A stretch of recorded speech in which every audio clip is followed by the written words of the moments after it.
It's Red Eye Radio. Gary McNamara and Eric Harley talk about everything from politics to social issues and news of the day. Whether you're up late or you're just starting your day, welcome to the show. From the Uniden America Studios, this is Red Eye Radio. Hello and welcome. He is Gary McNamara. I'm Eric Harley as we begin a Thursday. Gary, how are you? Well, hanging in there. Yeah. I'm telling you, what a day it was yesterday. I'm trying to find. I can't find it now. I had it all set up here to play the mayor of L.A. Yeah. My gosh. Well, it's unbelievable seeing the images coming out of the Los Angeles area. These fires, 6 fires now burning. They've had authorities say at least 5 people have died so far. Countless structures. I think they said the last count, at least 1,000 structures, but more than 15,800 acres, closing in on 16,000 acres now, and that's the Palisades fire.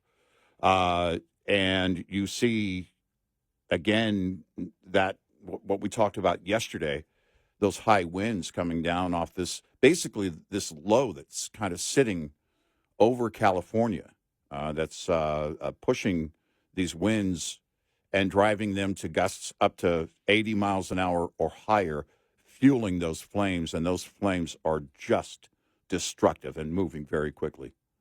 These fires are just, it's mind-boggling.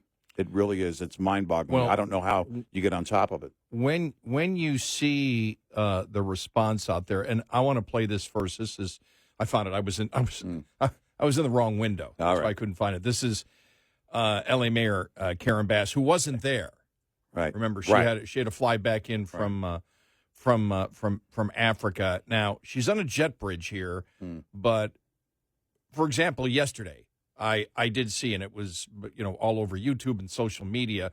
We've got a winter storm moving in here into Texas, right? And you saw yesterday that the governor, all the emergency people, there they are, and they're talking about it. Right. And they're saying, here's what we're doing, cooperating, with local officials, the normal stuff that happens when you have an emergency. Right. Well, here she is. She comes back, flies all the way back. You're going to be asked questions, right? Yeah. Oh, yeah. You're going to be asked questions. Now, she's in the jet bridge where a reporter gets her, but there's reporters with cameras on her. Listen to this. This really happened. All right? All right. Here we go. Okay. Do you owe citizens an apology for being absent while their homes were burning? Do you regret cutting the fire department budget by millions of dollars, Madam Mayor? Have you nothing to say today? Have you absolutely nothing to say to the citizens today? Elon Musk says that you're utterly incompetent. Are you considering your position? Madam Mayor, have you absolutely nothing to say to the citizens today who are dealing with this disaster?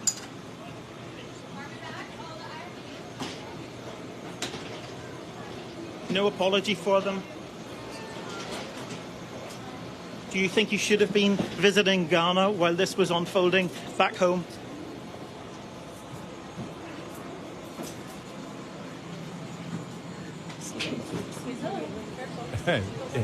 It's absolutely it's unbelievable. And she just and the questions continued. She was just staring straight ahead. She's right next to him. Right. And it's not like she can't hear him. She's right there. I mean, I don't care what it is. You walk off and the media is going to be there. Yep. You better damn well be prepared to answer questions. Right. And it's just like, in fact, you better lead when coming off that plane.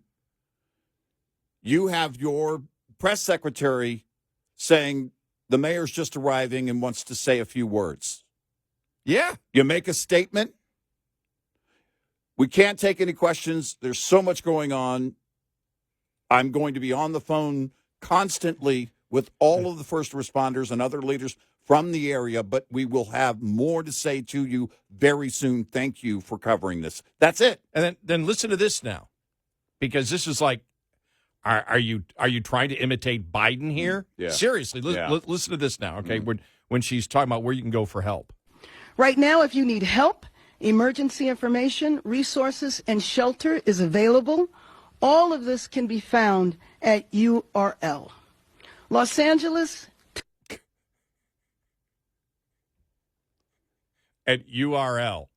Reading verbatim something that was... She's reading verbatim. Exact URL. Whatever. There's no website. She's... Wow. How do you not proofread that before you go out? And then Newsome. All right, let's get to Newsome now. All right, here we go. All right. What is the situation with the water? Obviously, in Palisades ran out last night in the hydrants. I was talking to the firefighter on this block. They left because there was no water in the hydrant here. The local folks are trying to figure that out. I mean, just when you have a system that's not dissimilar to what we've seen in other extraordinarily large-scale fires, whether it be pipe, electricity, or whether it just be the complete overwhelm of the system. I mean, those hydrants are typical for 2 or 3 fires, maybe 1 fire. You have something at this scale, but again, that's going to be determined by... Completely, totally unprepared. But when you put policy in place, and they have for years as a state, and on local levels too, that ties the hands of first responders, you're basically going to tie your own hands when it comes to something like this. When there's time to answer for it, of course, you're going to be clueless, which he is. It's just unbelievable. You look at it, and it's like you have got the imagery here is as bad as the imagery could be for anything, and as terrifying as possible when you think about the images that you get, because you're talking about people. James Woods was almost in tears on CNN talking about how people couldn't get out. Right. It's like, I've got to walk out of this. Right. I can't because cars are roads are being blocked and everything else. And authorities were telling people, you have to get out of your car. Yeah. We mentioned that briefly on the show yesterday. It's, again, we talked about it yesterday. There are things you're not going to control the Santa Ana winds. You're not going to control the weather system. You're not going to control what's going on there. What you do is you prepare for it in every way that you can. It was funny because I saw this on Twitter here, on X, whatever. Twitter, X. You know what I'm talking about. Exactly. Somebody wrote, "I'm watching the Hollywood Hills burn, not far from my home, and I'm overcome with rage and contempt that our president-elect is berating our mayor and governor rather than showing solidarity with the citizens of this country he claims to love." Sean Davis from The Federalist responds, "Karen Bass is your mayor. Gavin Newsome is your governor. Adam Schiff and Alex Padilla are your senators. Yep. Kamala Harris is your vice president, and Joe Biden is your president, and this is somehow Donald Trump's fault? Get help." No, great response by Sean, and he's absolutely right on every point. This is tragic on so many levels, and what's even more tragic on top of it is that I have zero confidence that anything is going to change in terms of the policy in order to keep first responders best prepared as they can be for evacuations and then ultimately fighting the flames going forward in fires in the future, because there will be fires in the future. What policy is going to change? This isn't the first set of wildfires. These are making history, no doubt, but it's not the first time that wildfires have taken lives and taken people's property. In California. I remember there were, and this goes back, it has to go back, we're in 2025. And I'm, what I was reminded of yesterday when, you and I were talking about the, when we were covering, for example, the fire crossing the Pacific Coast Highway, in Malibu. Yeah. And I remember it popped into my mind because 30 years ago, there were the fires that were happening that were horrible there. And I remember it because that was the point where James Garner actually did Rockford Files movies in the mid-'90s. Right. And part of it was the fact of him attempting to protect his trailer on the Malibu beach. Right. Because of that. And I just went back and go, and it just reminded me, this is something that goes back decades upon decades upon decades. Yeah. And it's been the same. It's not like, oh, we weren't prepared for this. Yeah. Well, how did this happen? We have known, this has been discussed over and over and over and over again, whether it's about the fact of the failure of the California liberals, number one, to have a great supply of water, and number two, number four. I went from number one to number four. You were in a hurry. And number two, clearing brush. I talked about where I live. We have wildfires in Texas. But the majority of wildfires that we have are in the real bad ones are in the rural areas, where it's a lot tougher to clear that. But when you have massive suburbs, you make sure that you have a huge buffer, right? Yeah. That would seem the logical thing to do. Right. Keep the potential of fuel for a fire as far away from the homes. Right. And that's why someone said yesterday, we had played the audio cut. I can't remember, we played so many yesterday, who said, oh, it was that Rick Caruso, who was a billionaire real estate guy, who just said, this isn't rocket science. Right. Well, and, in my mind, here's what I would do. I would get the best of the best in terms of firefighters and first responders. Show me by the way, I don't think you need to do this, but I would want their expertise in case there's something I'm missing, right?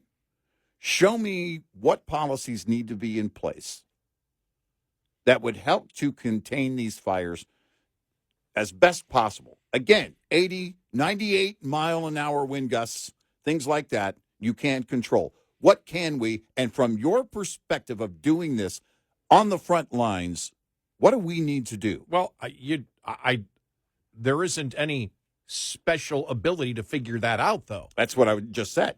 Well, what you were saying, get all the firefighters as if it was something that only a firefighter could understand. I also said I don't need that necessarily to do this, but I still show me, is there something that I'm missing? Yeah, I have no problem bringing in, because I would want the cooperation. I want that unity. Here's what forced management says we have to do. Here's the firefighters. Yeah, I agree with that, because you want to bring but you bring it as something that you run for office for. We got to stop these fires, and here's what we're going to do, and here's the plan that I have, and here are the people that I talk to, and you bring this forward. But this is any change in infrastructure design, anything like this, something, show me if I'm missing anything.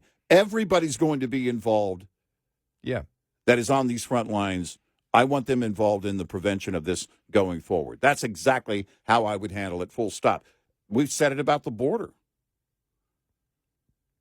I can say, well, I don't believe we need to do this.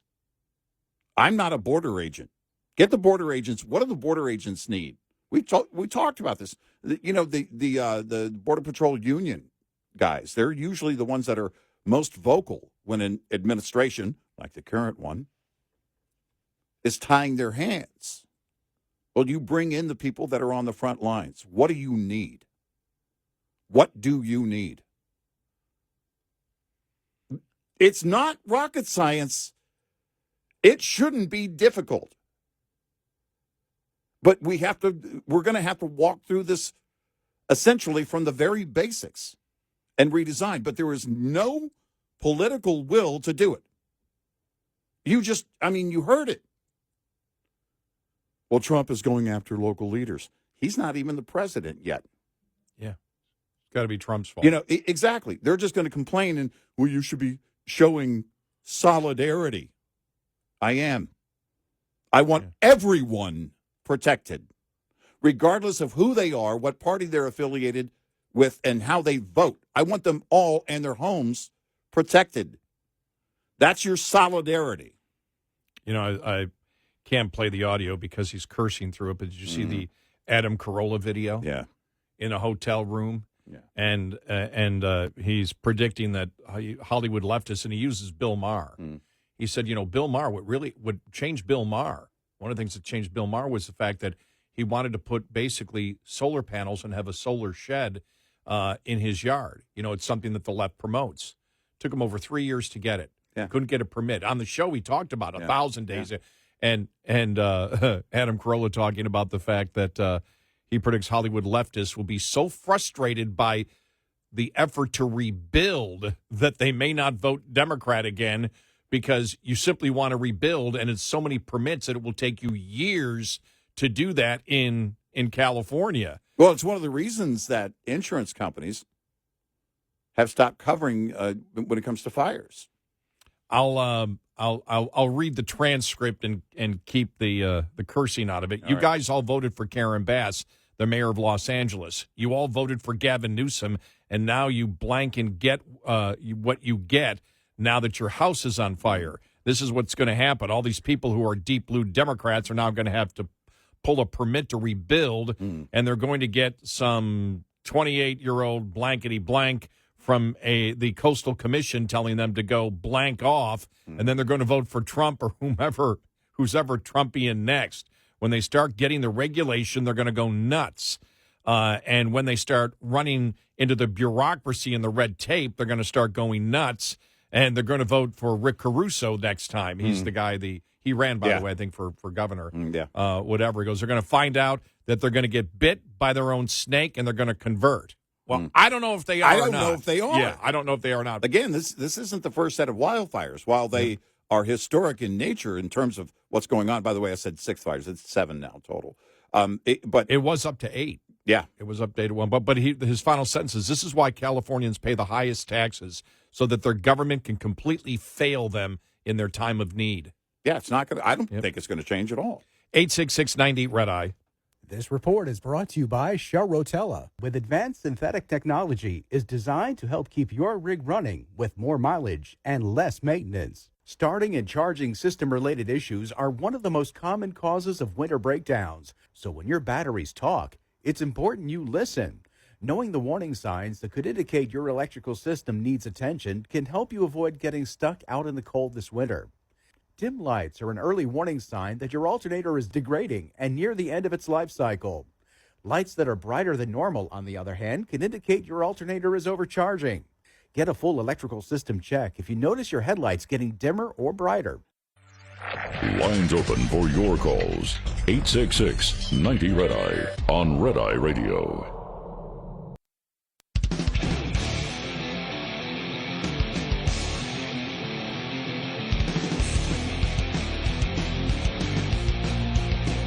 It's Red Eye Radio.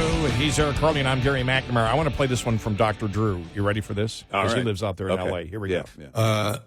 And by the way, and so there is now smoke here where we live because there's the fire surrounding us, and so my nose, my chest, everything, ashes all over the place. Snowing ashes. And in fact, when you look out the window of our house, I mean, the smoke is it looks like a very cloudy day. It looks kind of orange. An orangey color. Like remember when this fires from, was it in Canada, the smoke descended onto New York City and you had that sort of orange cast on everything? We have that here, but it's hard to breathe. It messes with your nose and everything. It's nasty.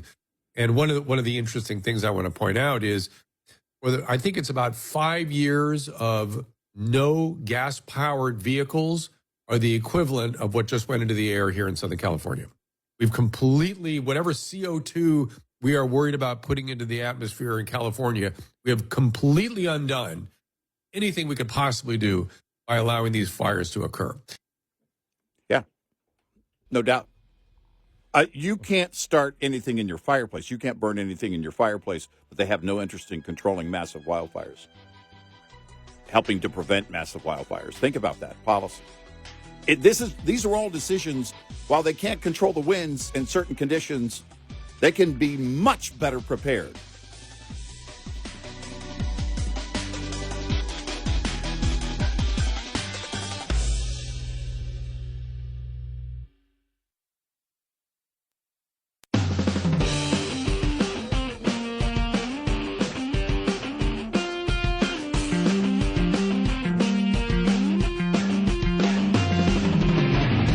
listening to Red Eye Radio from the Uniden America Studios. And he is Eric Harley, and I'm Gary McNamara. Download our Red Eye Radio app today, and you can listen when and where you choose. It gets back to something that you and I have talked about for the longest time, probably since we've been talk show hosts, and that's the number one purpose of government is to protect its people. Yeah. And this was where liberalism has completely and totally failed. The basic protections of people. Yeah. Yeah. And that would be, if you look at it, if you put a broad brush, federal government, military, border, state and local governments, national emergencies, that they prepare for them. Everyone knew this was going to happen again. Yep. There's a long history of it happening. Right. You know it's going to happen. You know it's going to happen again. No political will from the leadership in California or even from the federal level, because remember, now FEMA funds are going to go into it, so the federal government does have a role in all of this, which is like, you states need to get it together. Right. And that's why Trump's out there, and they're like, oh, well, Trump isn't unifying. He shouldn't be unifying. Right. He should not be unifying with the liberal insanity of California. And what does unify mean? What exactly? It's always, you need to just, what? Be quiet about it? This is the problem. Everybody says, well, and they recognize the tragedy, but no one on the left is screaming, we need to change this all right now. We need to manage our water better. We need to, in terms of deforestation, thinning out the brush, manage that better. We need to give people every advantage possible, because we know these fires will happen again. It's maddening here that, again, going through that, and the only thing the left does is, well, we just need to unify and show our support. What is that? By doing what? Those calling for change want actual help for individuals in California in the future. These fires right now, I mean, you're looking at the Palisades fire, again, near 16,000 acres, still 0% contained. The Eaton fire, 10,600 acres, 0% contained. The Hearst fire, about 10% contained of 855 acres. The Lydia fire, 40% contained of at least 348 acres. And the Sunset fire, 0% contained, 60 acres. And again, there's a couple of others. But the point being, how as a state is it that, well, we went through it with Katrina. How do you, and this should be basic survival instinct. Hey, we know it's going to happen. We know this is going to happen. But we love living here. We're not going to change. We're not leaving. We want to change what's going on in terms of policy regarding all this to be better prepared. I was out. You mentioned we got a winter storm coming in. And for the folks that have been dealing with, real winter storms, or someone like you, Gary, that's lived through the blizzard of 77 in Buffalo, it's laughable, but it's coming in, and we're preparing for it. Yesterday afternoon, I go out and I put the covers on my shrubs, and I'm thinking to myself, here I am, just looking to protect my property, and I'm thinking of all the tragedies. You've got lives lost in California now. You have people whose homes are gone. Everything is gone. Cars burned to a crisp. Everything gone. And I'm just thinking to myself, here I am trying to protect these little shrubs here. And people right now are as a matter of policy. I can control, well, do I need to go put the covers on my shrubs? You can control what's going on in California if you're a citizen of California. But if you're in the minority when it comes to the politics of California, I don't know how you change it. I don't know how you change it on something as simple as this. The reason Dr. Drew brought that up about how you look at all the smoke going into the air and forget about, everything, the climate change stuff they've been spewing and the lies they've been spewing to control people's behavior and tax them more in California and all over the U.S., all over the world, really. It doesn't matter. Because the idea with the water, well, we can't take from the streams. We can't take from this. We're not going to. It's wrong. We'll kill the planet. The fires you're not going to be able to control because you ignore them. And whatever you're saying about air quality is undone completely because you ignore the fires, you ignore the danger. And most importantly, those people who have to evacuate don't have the greatest advantage based on policy. Michael Schellenberger, not a conservative, as we all know, wrote this on Twitter. Climate change is causing the fires in L.A., says the media. But one of the government's top fire experts said, I don't believe the fires are a result of climate change. The media blamed climate change to divert attention from the incompetence of the politicians that they like. And this came from John Keeley, who was a U.S. Geological Survey scientist. And he said, L.A. fires, not a result of climate change. Chaparral fires, which are the fires that destroy everything in their path, is what they call them, have been around for at least 20 million years. What's changed is we have people on the landscape. 2 people are dead and 80,000 have been forced to evacuate neighborhoods in Los Angeles thanks to fires raging out of control. According to some media and some scientists, climate change is causing the fires.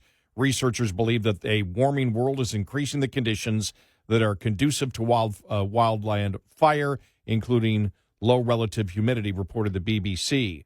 One of the top fire experts disagrees. I don't believe it, said John Keeley, U.S. Geological Survey scientist, told Public. You certainly could get these events without any climate change. Keeley has researched the topic for 40 years. In 2017, Keeley and a team of scientists modeled 37 different regions across the United States and found that humans may not only influence fire regimes, but their presence can actually override or swamp out the effects of climate. Keeley's team found that the only statistical significant factors for frequency and severity of fires on an annual basis were population and proximity to development. The fuel is near where people live. Yeah. We looked at the history of climate and fire through the whole state, said Keeley, and through much of the state, particularly the western half of the state, we don't see any relationship between past climates and the amount of area burned in any given year. Wow. What about the scientists who claim that the dry conditions are unusual? If you look at the past 100 years of climates in Southern California, you will find that there have been Januaries that have been very dry, and there's been autumns that have been very dry. There have been Santa Ana winds in January. Those sort of conditions are what contribute to a fire being particularly destructive at this time of the year, but it's not a result of climate change. Again, what they're trying to say is this climate change is causing everything because they don't want to take accountability, right, and they don't want to do what is necessary because they want to keep their insane narrative of climate change going and then use it as a defense for being completely and totally incompetent. While they tax you more every day. Exactly. To facilitate their lies.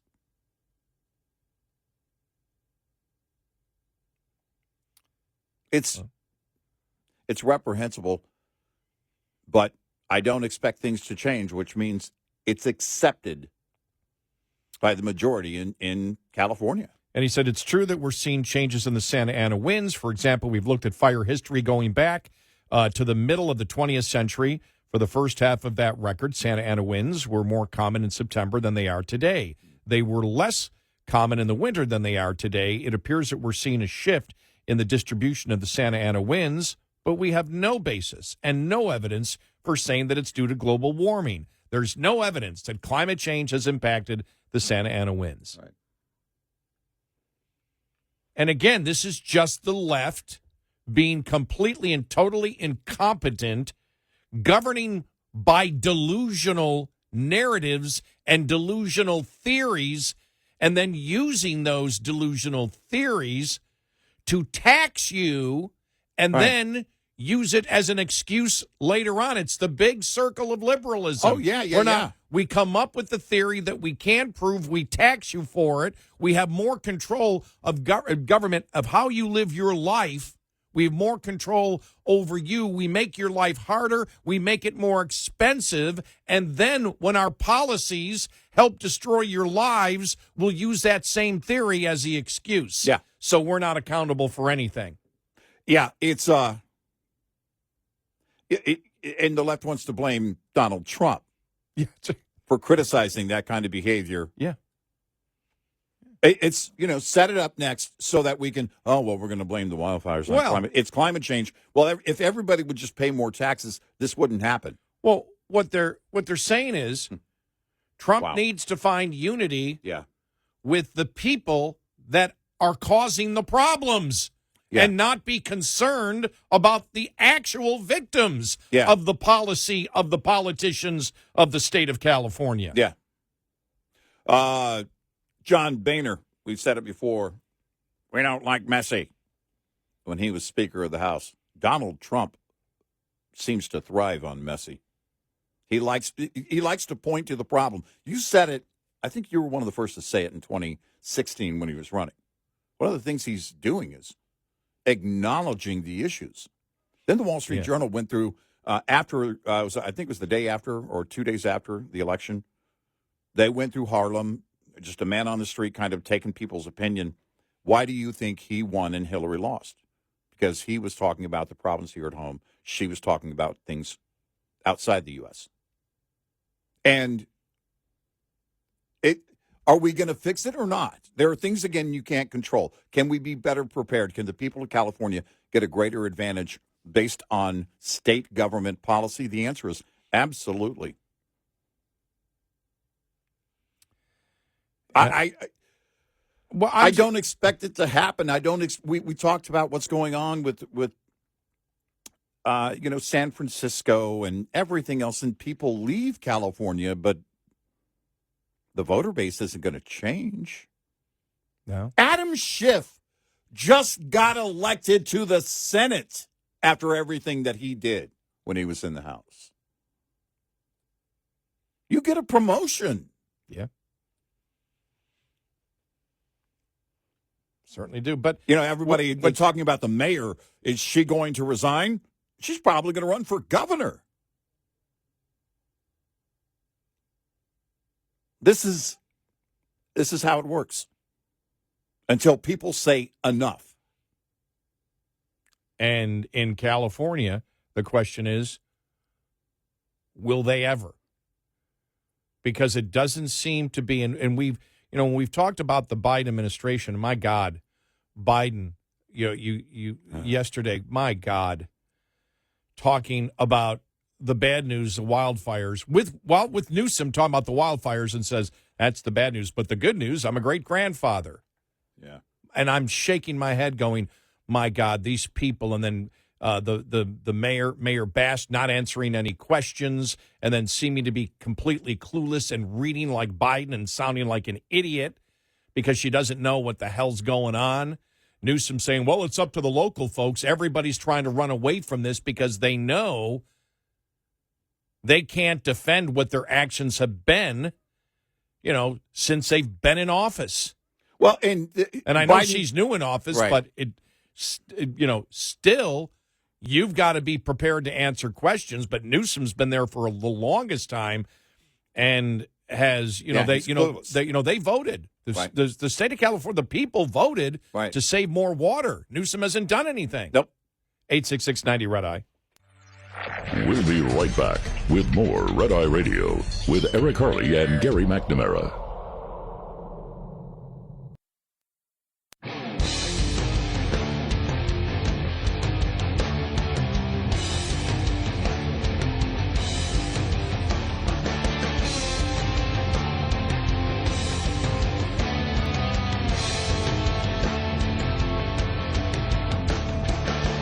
It's Red Eye Radio.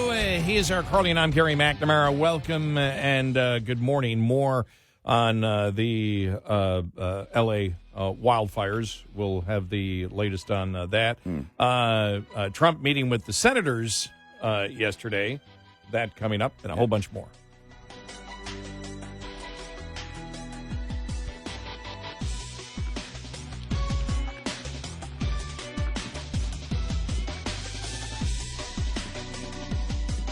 Top of the Hour News is brought to you by House Products.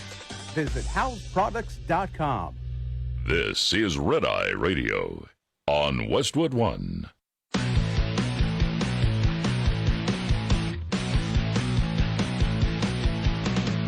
Now, it's Red Eye Radio. Gary McNamara and Eric Harley talk about everything from politics to social issues and news of the day. Whether you're up late or you're just starting your day, welcome to the show. From the Uniden America Studios, this is Red Eye Radio. All across America, we are Red Eye Radio. He is Eric Harley, and I'm Gary McNamara. Good morning. Thank you for being here. Thank you.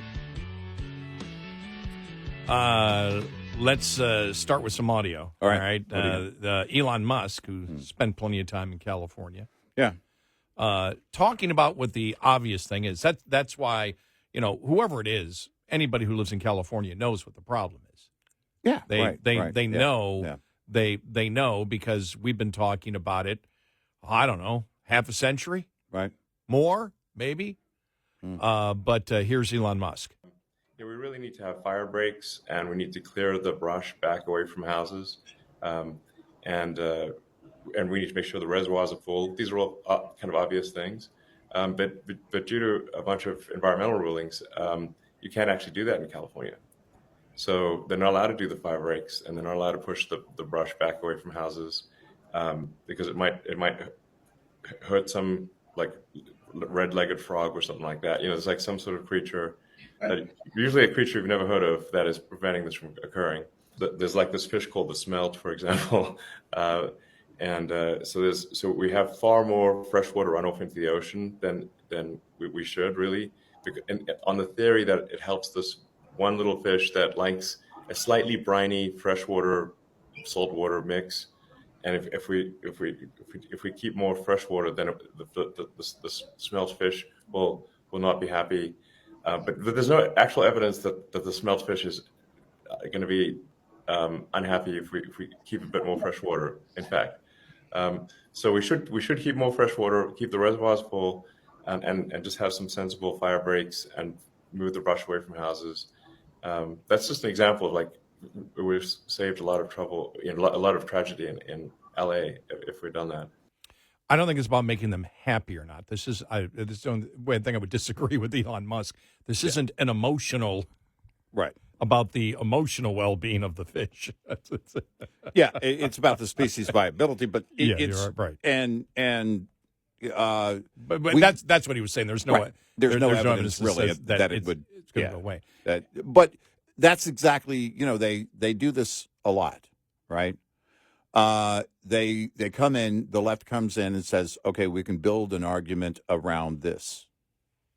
Where's your argument right now for the countless people who have lost their homes, not just from these fires going on right now, but in the past, and the others who will inevitably lose property, and the families who are dealing with lives lost as a result of this?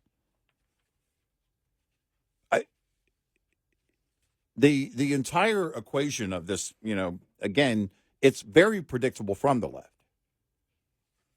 They also will tell you, well, the oceans are rising. Okay, well, we can keep some of that fresh water. for things like humans. Keep it on land. Exactly. You and I talked about that years ago. I said, well, there's a solution there. But when you look at the response, whether it was, and we had played Mayor Bass earlier, would not answer the question. Right. Where you come off that plane, there's a reporter there. Right. You've got everything down. It's like, it's almost as if the impression I got yesterday, and this is whether it was Bass or Newsome, whatever, is that everybody is following the lead of Biden now. Right. Just show everybody that you're completely incompetent because you can still win if you show you're completely incompetent. Right. If you're completely clueless, because you think about it, and we know that, Biden, in fact, we'll get to the CNN yesterday where it's like, no, Biden would have lost to Trump. But they look at it and say, we've got 47%. We can always have that the people that vote for us, this is from the Democrat point of view, are so idiotic, moronic, and stupid that we can do anything to hurt their lives and they'll still vote for us. That's what they think. Yeah. It came out yesterday. It was announced that Biden canceled his trip to Rome to meet with the Pope because of the wildfires. And I thought, why start now? Why start pretending you care now? Well, but then again, when he talked about it and went, the bad news of, all the problems with the fire. The right. good news is I'm a great grandfather. That has there is no way that should be part of any type of press conference. You would never bring anything like that up. It was like, okay, yeah, but hey, I'm a great grandfather. The good news is, people are suffering. Read the room. He's never been able to do that. No. And then here's Newsome. Okay, here's Newsome. They're trying to blame this on Trump. All right, here we go. People are literally fleeing. People have lost their lives. Kids lost their schools. Families completely torn asunder.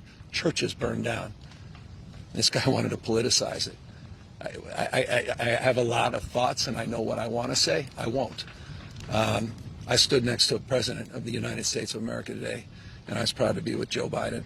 And he had the backs of every single person in this community. He didn't play politics, didn't try to divide any of us. Finally. See how they're trying to spin this? Yeah. Trump is concerned with the people that lost their damn homes. And he's saying you're incompetent because we know what the solution is. And you don't give a damn about the people. And then when people are suffering, you're the one that tries to play politics with it. This is where we've talked about it before. With when the whole COVID thing started. And it was like, Americans can't go anywhere. You can't do this. You've got to mask up. You're going to lose your job if you don't do this. Come across the border. Yeah. We don't have to check you. You don't have to be vaccinated. You don't have to do anything. Remember that? Yeah, and the elitists, of course, those imposing those rules, including Gavin Newsome, we're not going to wear the mask because we don't actually believe the science. But you need to because we want to control your life. Right, exactly. I mean, and for him to do it, I mean, my God. These people have no conscience at all. None. Zero.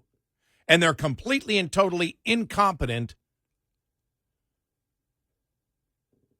Either they're incompetent or they just wish to push a narrative no matter what. Yeah. Right. No, they're going to defend their narrative. And they do that because they want power and control. To sit there and say that somehow this is Trump's fault because he looks at this devastation and says the liberal politicians are incompetent. We know what the solution is. We know what the problem is. We know what the solution is. You don't give a damn about the solutions. Right. Well, he's trying to divide us.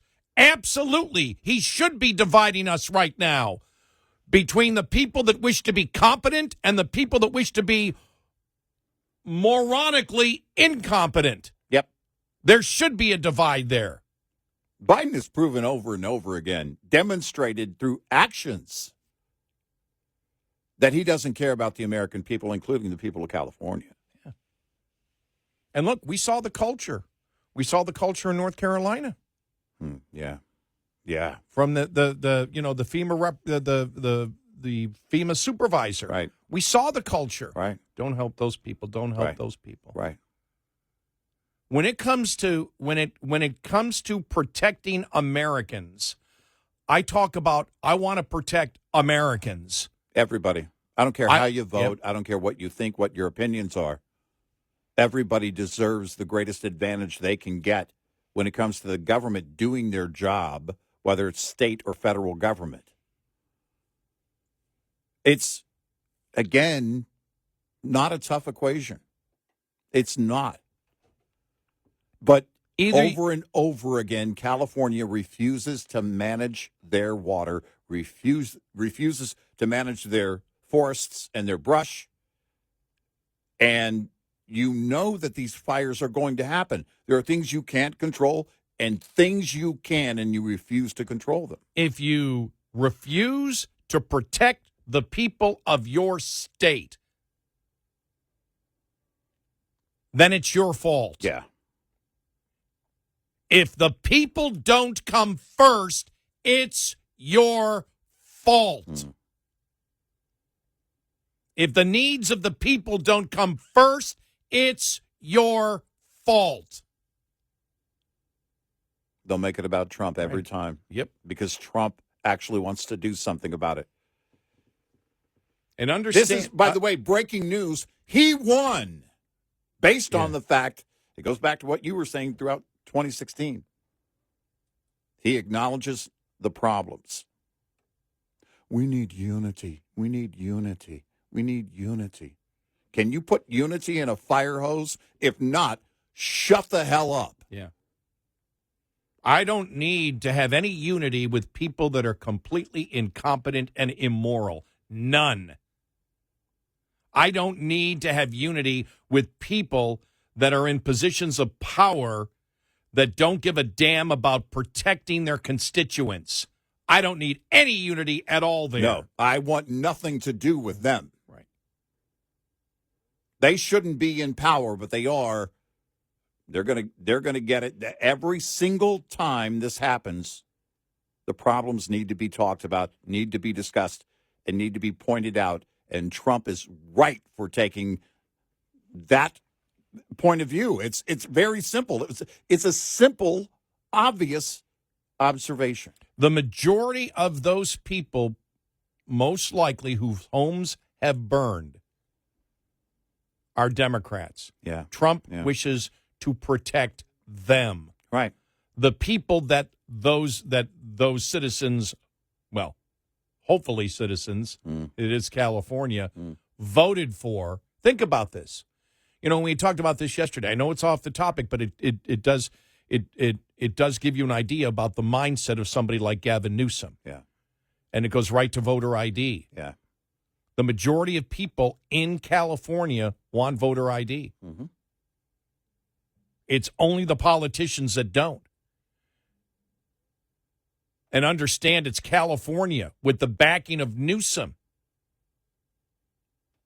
that actually pushed the law to say now no state, no community, no city can have voter ID. Why? Because they want, there's no other reason except they want fraud. Yep. And we laid out the demographics for you yesterday, and the demographics show across the board, everyone wants voter ID, irrespective of your ethnicity, skin color, religion, height, weight, mass. I guess that would be weight. But they don't care. They don't care. They don't care about protecting. If they don't care about protecting elections and ensuring that people are confident there's not fraud, if they don't give a damn about having, and we know it, it's not like, oh, wow, we didn't know that the brush next to these neighborhoods would be fuel that could burst into flames and hit buildings that are made of wood. that will go up in flames. It's not as if this is a new concept. I've never lived in California. I know what the Santa Ana winds are. Yeah. And we're pretty familiar with fire. And how it works. And how it spreads. Complete incompetence. This is the most frustrating part is you feel helpless watching the images come out of Los Angeles this week. And countless years you and I have been doing this and the countless fires along the way, I should say, during our time together, almost 20 years on the air. And long before that. I remember as a kid watching the coverage of wildfires in California. I mean, it's not new. You know what's going to happen. You know the conditions. You know what you can't control. How do you better prepare for it? They're putting salt on the roads, ahead of ice storms. Yeah. You apparently know what to do. There's salt laid down. Right. I saw it as soon as I came in. There's salt laid down right on our sidewalk coming up to our entranceway to our... Exactly. I mean, people know what to do. They have fire hydrants in California. Oh, but let's hold off on the reservoirs. Let's set up an infrastructure for an emergency, but not have the water that's needed. Right. 866-90 Red Eye. Brought to you by FPPF, Fuel Power Max. It's a common road rumor that it's impossible for one-truck owner-operators and even carriers with just 2 or 3 trucks to get freight direct from the source, the shipper. Yet, hard-won experience from untold numbers of owner-operators with authority disproves the notion. Search your home base area and, later, frequent freight destinations to find all the manufacturers, distributors, and other shippers in the area. Once you get that list, ask yourself if those companies know who you are and what you do. If not, you're leaving opportunities on the table. Strive to own your backyard, to build a solid foundation for the business. For many a small fleet, it's the loads outbound from home that are the bread and butter. But you can take that same approach to the destination area, identifying shippers there and getting on the phone to make sure they know who you are and what you do. Owner-Operator Business 101 is provided by Overdrive's Partners in Business program. Go to overdriveonline.com to the Partners in Business section of the website for more detail on this and many other topics. Brought to you by Shell Rotella. With advanced synthetic technology is designed to help keep your rig running with more mileage and less maintenance. Get in touch with Red Eye Radio, toll free at 866-90 Red Eye.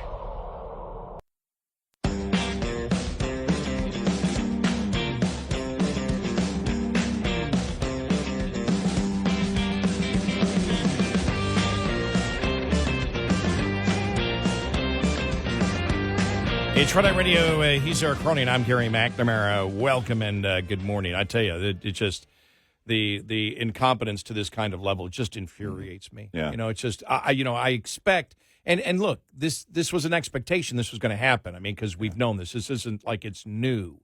Right. We know wildfires are always going to happen. We know wildfires are not a result of climate change. We know climate change is the excuse that liberals use. We know that when you put fuel next to where people live.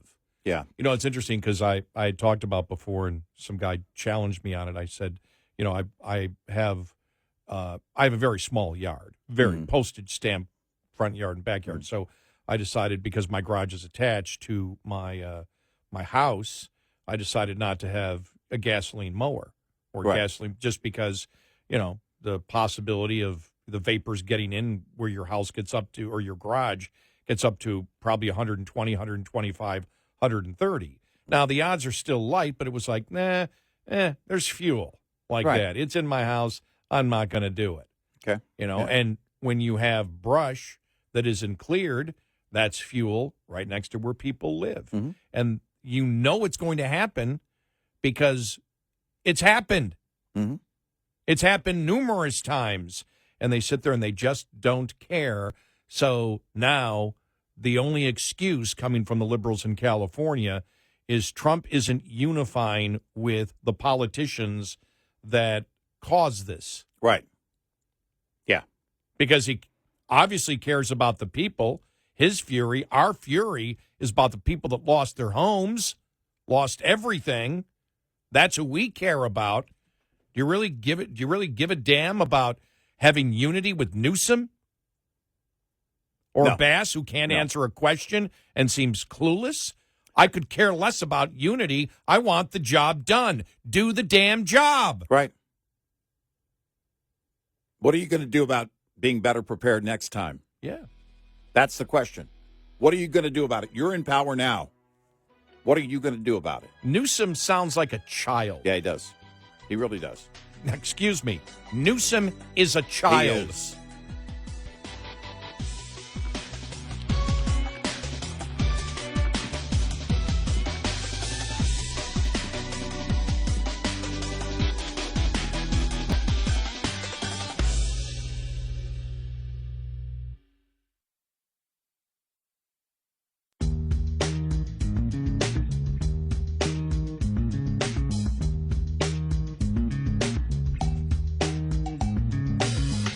Get our Red Eye Radio app in your app store. Then listen at your convenience. Red Eye Radio. And he is Eric Harley, and I'm Gary McNamara. Good morning. Thank you so much for being here. Yeah, and it was probably about 90 minutes ago that you saw that, the Studio City, that the structure there. And the interesting thing is, in just a minute and a half, Yep. you can see how one house that is fully engulfed in flames, and you can see a structure near it that then is going up in flames, and then you can see the beginning of a fire, like on a patio, also beginning. You can see how it's actually spreading. I just saw one looking at downtown Hollywood, and you can see the smoke and the flames. Yeah. Not far. Yeah, it's the Studio City fire was interesting because the fire basically broke out at a residence within Studio City, and it was a 4-story house, right? Happened just before 9 p.m. Local time, but it was within the fire was within the house, and then of course quickly spread because the high winds. It caught onto adjacent brush. They had to bring in dozens, they say 50 firefighters to come in, and they did knock it down. It did create some spot fires, and caused damage to some buildings nearby. No injuries reported from that one, but again, anything is going to get you think about during a typical day. Anything when we get wildfires here, or the red flag alert, right? Yeah. And that's basically. You get that from the National Weather Service, high winds and dry conditions, of course, any spark, boom. And that's exactly what's going on. Again, this Studio City fire started within the house, but then quickly spread, and all of a sudden 50 firefighters have to get on it, and they were able to tackle that one before it got out of control, or too far out of control. So that's what you have there, basically again, the makings, all the ingredients of what we have. Several fires now burning in Los Angeles, thousands and thousands and thousands of acres. Palisades fire now roughly 16,000 acres, 0% contained. I want to play this audio. This is Biden with Newsome, okay? And it's a little low in the beginning, but I'll tell you what he said. He goes, here's what he said. Here's the quote. Okay. The transcript. Quote, they got notifications yesterday that their homes probably burned to the ground. But the good news is I'm a great-grandfather as of today. Oh, man. I mean, it's just, when you see Newsome, you see Bass not answering questions and then reading from the script, seeming completely clueless, and Biden with that. It's almost as if they want – this is the thing that I think is infuriating. It's almost as if it's calculated to promote we don't give a damn.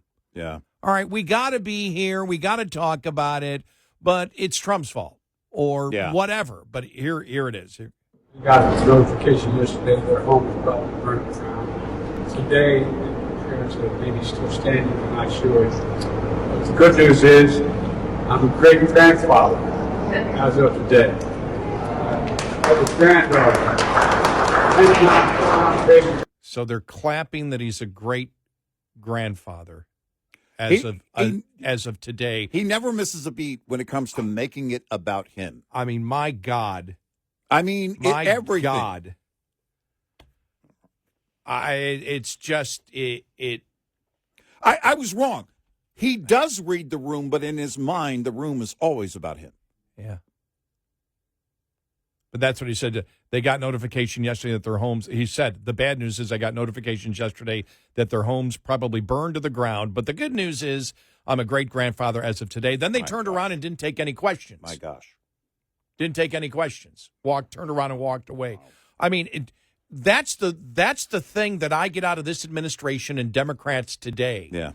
It's almost as if, okay, we've got to go through the motion of doing this, but we really don't give a damn. This is really bothersome, and this is affecting my day. Hey, what? By the way, did you hear what I did? I mean, Mayor Bass. Look, she didn't do this, but it's the same kind of arrogance. Imagine her coming off the plane. She ignored the questions, so she didn't answer anything. Oh, but the good news, her trip went great.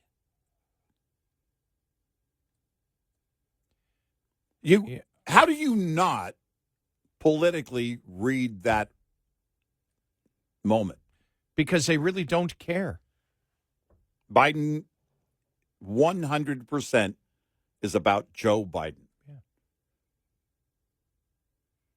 Yeah. It's like, okay, we're going to, in the most minimal way, pretend that we care. That's how it comes across. Yeah. And hey, I've got great news. Yeah. Yeah. I'm a great-grandfather. Nobody really cares at this moment. There is a time and place to announce it. That wasn't the time and place to announce it. End of story. That's it. You don't go any further than that. You don't need to go any further than that. Let me get back to I want to play it again for people that may not have heard it. This is Karen Bass arriving in L.A. In the jet bridge. Mm-hmm. Right outside the jet bridge, being asked questions. Now, you get off the plane, and it's like, as soon as you see a camera, you're going to want to talk to it, right? Right. Here's what's going on. Here's what we're doing, whatever. Listen to this. She's standing there. It's not like it's loud. She's right there, does not even acknowledge the reporter. Right. She stands. It's not like she's even walking. She's just standing there, and the reporter is asking her question after question after question. Here it is. You owe citizens an apology for being absent while their homes were burning? Do you regret cutting the fire department budget by millions of dollars, Madam Mayor? Have you nothing to say today? Can you back up, appreciate it. Have you absolutely nothing to say to the citizens today? Elon Musk says that you're utterly incompetent. Are you considering your position? Madam Mayor, have you absolutely nothing to say to the citizens today who are dealing with this disaster?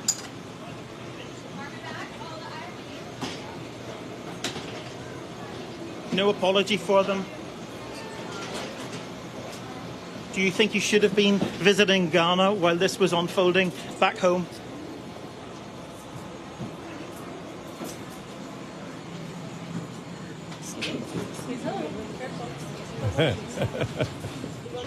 And the camera's right there, and she just refuses to answer any question. She was looking, when you're on the jet bridge, like after you get off the plane, and there's like that door that goes down to the tarmac. Right. She's trying to figure out if she can get at that door, and they're like pointing, no, you got to go somewhere else. Yeah.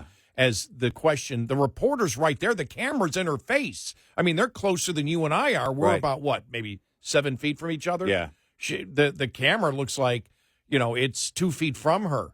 And she just refuses to answer. And you and I know that when something like this happens, that you get off the plane, there's a camera. They're going to, because you don't let. You take the lead. Right. You don't want the reporter taking the lead and asking you those questions. Right. Don't you care about the people? Right. Don't you care?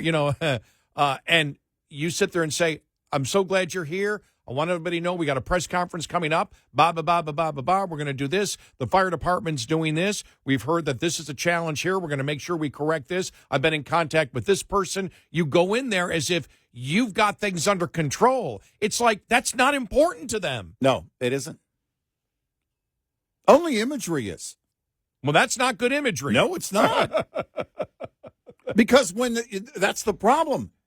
Imagery doesn't serve you when you actually need to do the work.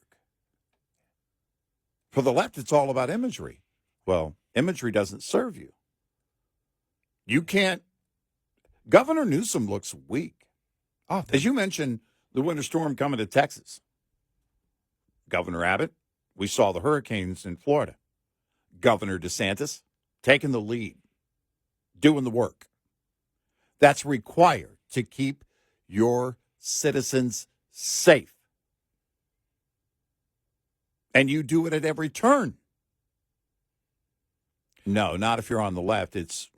Because I'll ignore it. Yeah, because that's what people expect. And look, we've got a winter storm coming in, but this isn't going to be like Frizola in February of 21. No. It's going to be, what we get every couple of years, and probably in the areas of the populated areas of Texas. If you're looking at North Texas, Dallas, Fort Worth, probably will get anywhere between 2 to 8 inches of snow, depending on whether you're, here or further up north, right? Probably that will be what will. And so because we really don't have the snow removal equipment, all schools have been closed in the area. Businesses are already. For Thursday and Friday. Friday.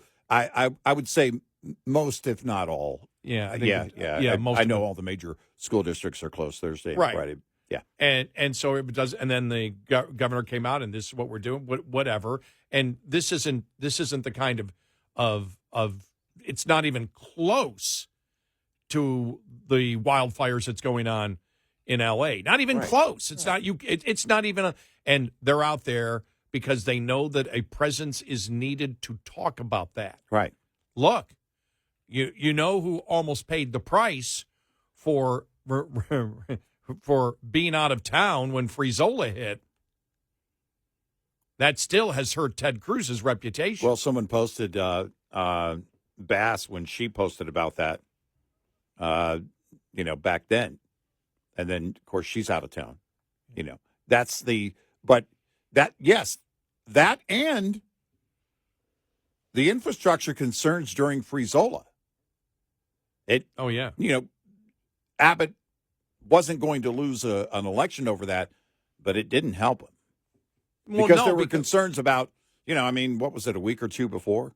Getting an award for, the top wind power state or whatever it was. I mean, the imagery was it was bad. Right. But then the natural gas thing and all of that. But that entire thing really is because of the liberal federal government policy of subsidies for wind and solar. Right. That's where that came from. Yep. And so you're not going to have, and that's why, what was it, a year ago November? Was it a year ago November? Or was it this November? No, it was a year ago November. That they passed the bill to basically have a fund because of the federal government subsidizing wind to the extent they did. People in a very windy state like Texas, boom. People are going to, you give people free money, I don't care where it is, they're going to take it and use it. Mm-hmm. And the free money from subsidies meant, and with the government, the Biden administration stating we're going to kill natural gas plants. Right. Nobody's doing long-term capital investment. So that means a year ago, November, Texas actually had to have a referendum where the people voted to subsidize natural gas plants in order to back up the subsidies for wind power. And because these natural gas plants won't be running all the time, they need taxpayer subsidies. Right. In order to back up, because wind can provide, it's like 60% on a peak day and 0% when it gets cold. Right. And which it's like putting training wheels on your training wheels. Right. And so it's a horrible solution. It's a terrible solution, but it's the best one that the state can do when the federal government is saying, oh, we're going to subsidize stuff that only works half the time. Good thing that the people of Texas don't have to pay for it. Oh, wait. Yeah, they will. We do. Yeah. But the state had to sit there and say, if the federal government's going to, this is actually a thing where the state, if the federal government is going to screw with us by doing it, we got to go to the people and say, do you want electricity on a consistent basis? Because the federal government is harming the state of Texas and other states by offering all these massive subsidies. It's the Obama way. And also through regulation. Right. We're going to regulate the daylights out of you. It's going to cost you money. You have to pass that along. And then it'll break you. Then after Texas passed that, the federal government came in to try to end natural gas plants. Right. Yep. After that. Yeah, it wasn't long after that. Right. Yep. 866-90-RED-I. Get in touch with Red Eye Radio, toll free at 866-90-RED-I.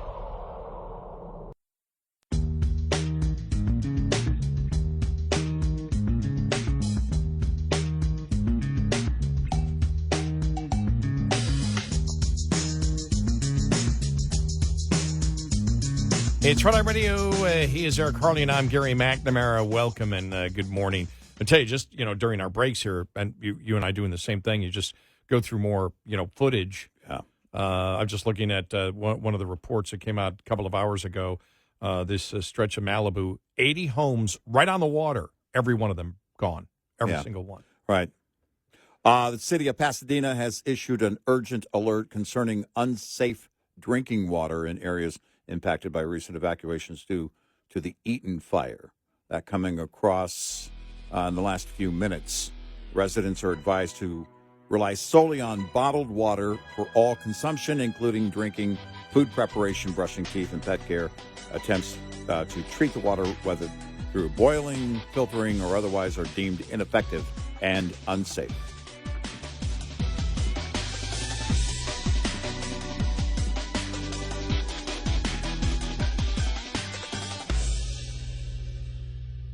This is Red Eye Radio on Westwood One.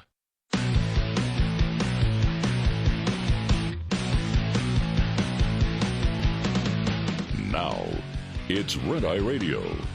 Gary McNamara and Eric Harley talk about everything from politics to social issues and news of the day. Whether you're up late or you're just starting your day, welcome to the show. From the Uniden America Studios, this is Red Eye Radio. All across America, we are Red Eye Radio. I'm Gary McNamara. He's Eric Harley. With the mayor of Los Angeles, Karen Bass, and Newsome and Biden all going, well, whatever. Shrug. Well, oh, yeah. We always have these fires. It just sort of happens. Just so everybody knows, because it seems like he is, but he isn't, Donald Trump is not president of the United States yet. That's a good point. We do have to remind people that he's not. Yes. For those of us kind of wishing they would speed that whole thing up. Yes. Inauguration day should have been November 6th. It doesn't work that way. But mostly for the left, who wants to blame Donald Trump for everything. Yes. You may be under the impression, number one, with the things Trump has done, opposed to what Biden has done the last little bit, how Trump is holding press conferences where reporters are actually asking questions, and there's the back and forth going on, and Biden still turns his back and walk away, with Karen Bass not answering questions, with Newsome blaming Trump. Yeah. By the way, they did this during the convention, remember? During the convention, the message was like Kamala Harris wasn't the current vice president. Yes, exactly. We just want to make sure, because of the message, the message that's actually being sent, right? Just so people know, because you may be under, that mistaken notion that Trump is president right now. Donald Trump is not president yet. All those other people are in charge.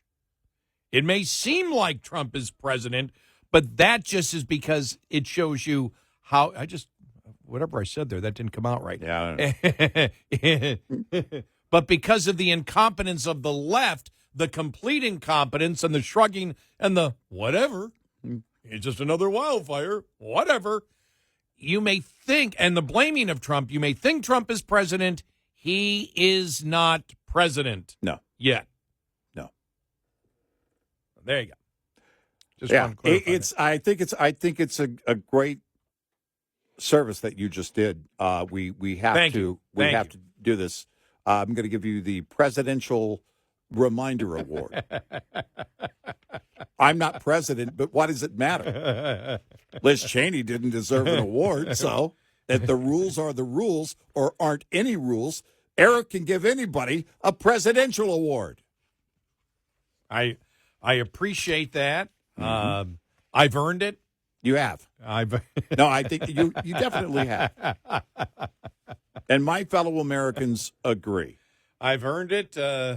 That's the good news. The good news, I've received an award from Eric today. That's right. That's the good news. Right. And further good news for you, you have no great-grandchildren. No. Yeah. No. I do have a great nephew. You do? Yes. By the way, he lives up to the word great. He's a great kid. He is a great kid. Yeah. He really, really is a great kid. Yeah. He really is. All the kids in your family, great kids. What happened to you? I hear laughter from the other room. I can hear laughter to the other room. Yeah. through all the sound, through all the soundproofing and everything else, I could still hear the hilarious laughter. Well, what do you mean? I've got an award. They don't. You don't want to give kids awards, trust me. You gave me the award. Yeah, exactly.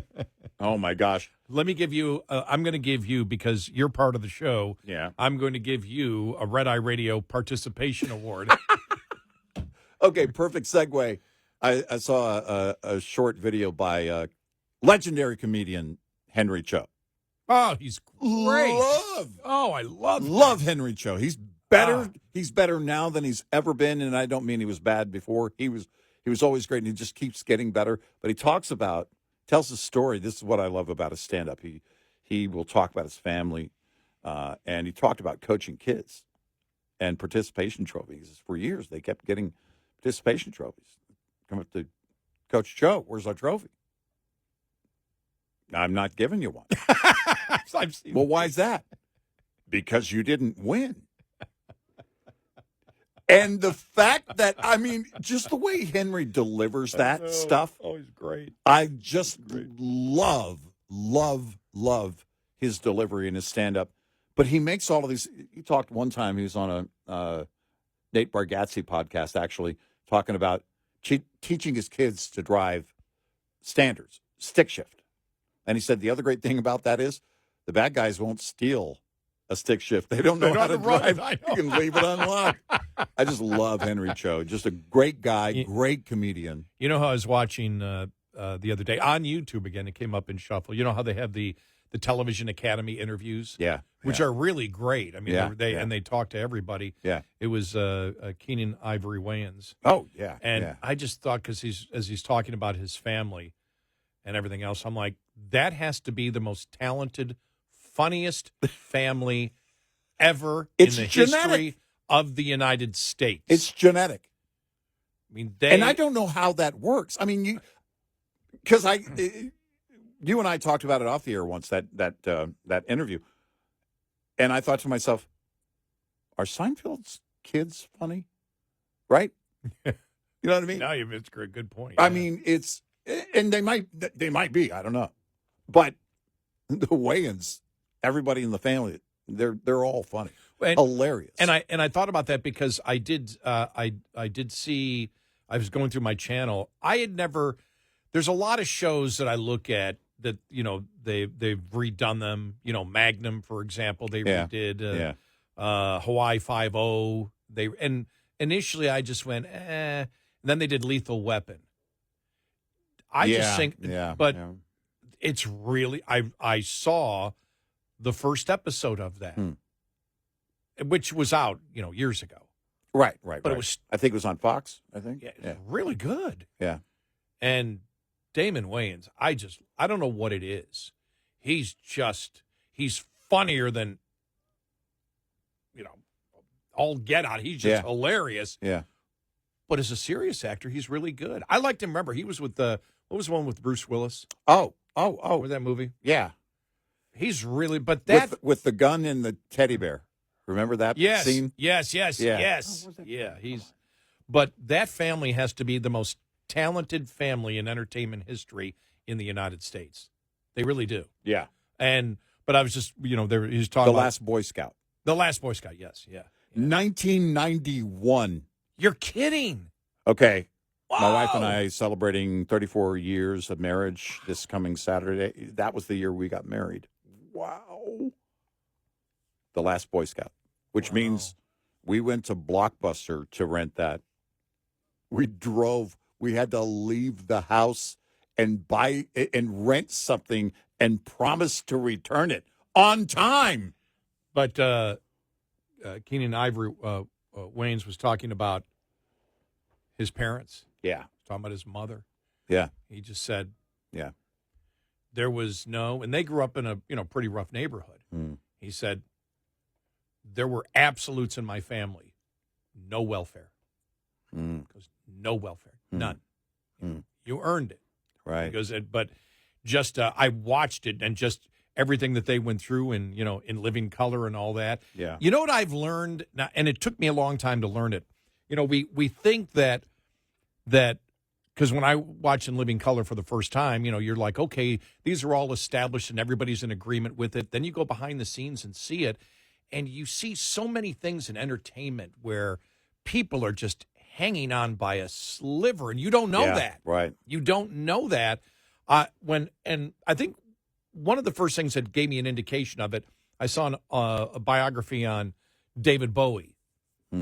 And it talked about like when David Bowie came out, and Ziggy Stardust and all that. Right. And you thought, okay, this guy's come up with this entire concept, right, and everything else, and workshopped it. And he was hanging on by a thread. He just threw that out there because he was doing children's songs like 6 months before. Right. He was doing children's songs, lyrics, and trying to make it. He didn't know where to go. And he found, was like, oh, this thing hit. And you realize that it's so much in life. It's just you keep moving forward and moving forward. And all of a sudden, you hit gold. And it takes about 5 or 6 years for anybody to realize it. And a lot of times when you hit gold and get that stability, the show is over. But the greatness of what you've done over that 5 or 6 years was just hanging on by a thread. Yeah.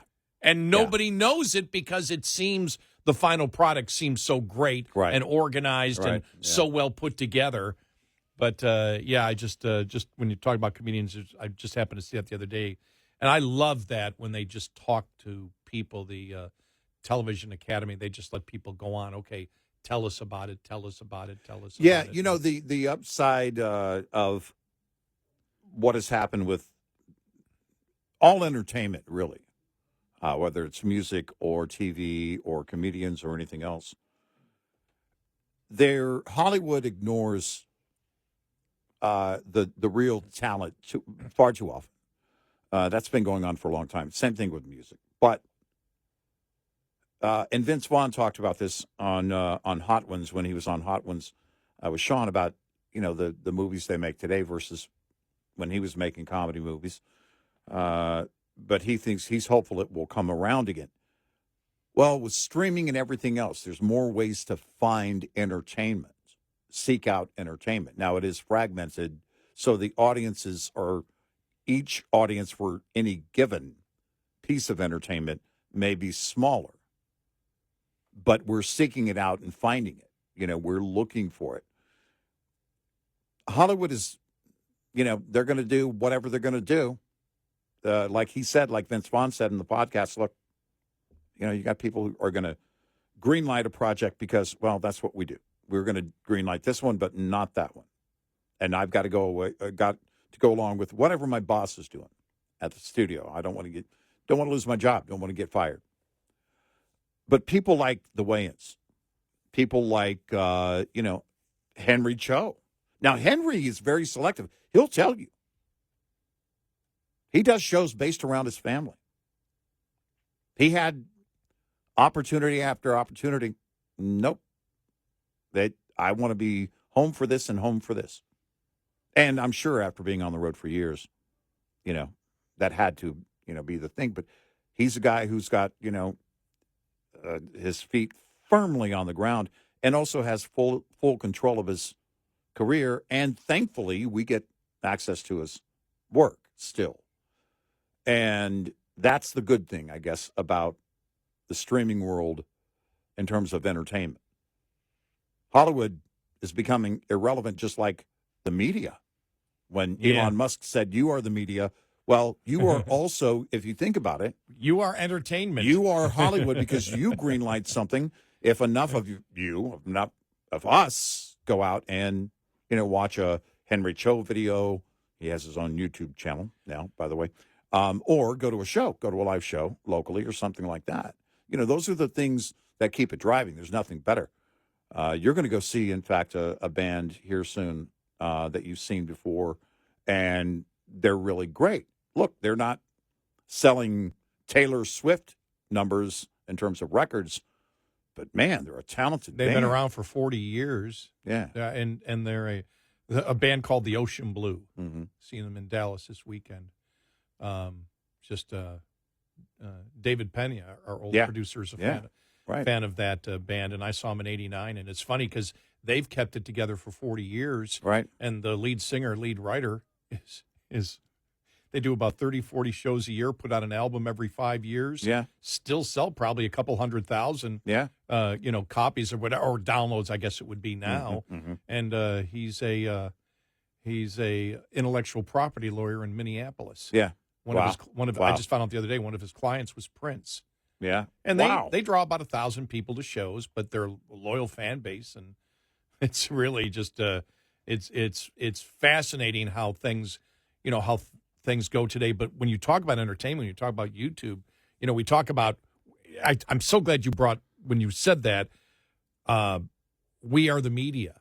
Well, YouTube now, if I'm doing it and I'm closer to 70 than I am 60, if I'm getting most of my entertainment from YouTube because I find what individuals do is fascinating, then what's coming after me? Right, yeah. Is Hollywood, it's a great point that if X, for example, and now if Zuckerberg actually goes through with what he says he's going to do, there are a lot of people saying, you really think he's going to do it? Or is he just trying to survive the Trump administration? Right. Which was a great point. But if they do it, what they're saying is the people are the fact checkers, which means the people are the media. Yep. Now, if the people are the media, why can't the people be Hollywood? Because on YouTube, they are. They are. They create the content.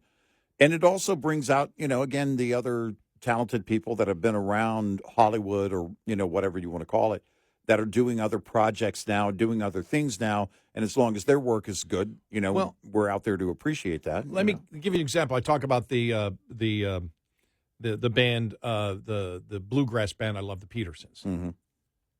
One of their songs has now over 50 million views. Wow. They have no record company. Wow. They have nothing. Yeah. Everything was word of mouth. Yep. Well, you look at that and you go, that's 50 million views for one of their songs. They've got now, I think, probably, between 250 and a half a billion views to their videos. They've got nothing except themselves. They promote themselves. Each and every band member, has a certain other responsibility. They book their own shows. They do everything. Right.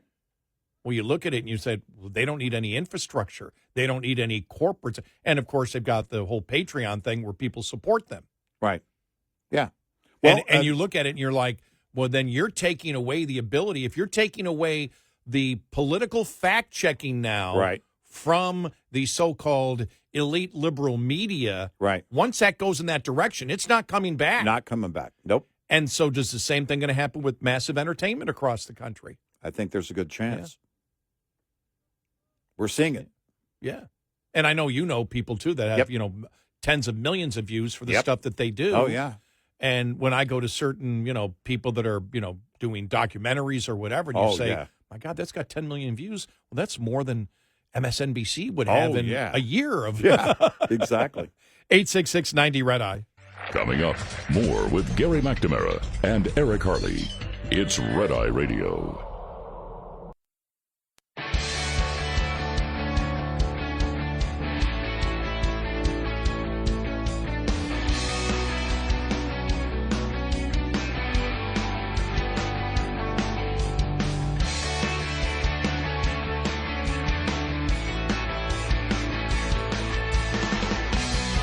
It's Red Eye Radio. He's Eric Harley, and I'm Gary McNamara. Coming up following the bottom of the hour, there's some video that I found that Trump with Newsom after the 2018 wildfires in California, and talking about the brush and how it has to be cleared. Right. We'll have that coming up. But I happen to see this on X, and this is from actress Sarah Foster, who is a Democrat. We pay the highest taxes in California. Our fire hydrants were empty. Our vegetation was overgrown. Brush not cleared. Our reservoirs were emptied by our governor because they wanted to save fish. Our fire department budget was cut by our mayor. But thank God drug addicts are getting their drug kits. Mayor and Newsom, resign. Your far-left policies have destroyed our state and also our party. Wow. Now, I think she's a little wrong. Well, it has destroyed the party, but it's what the party, the national party, agrees with. And in terms of the state, the party is very much intact. Right. The party agrees with it. Right. So it's liberalism overall. It's not just the mayor or Newsom. Right. It's the entire California state party and the Democratic Party on the national level.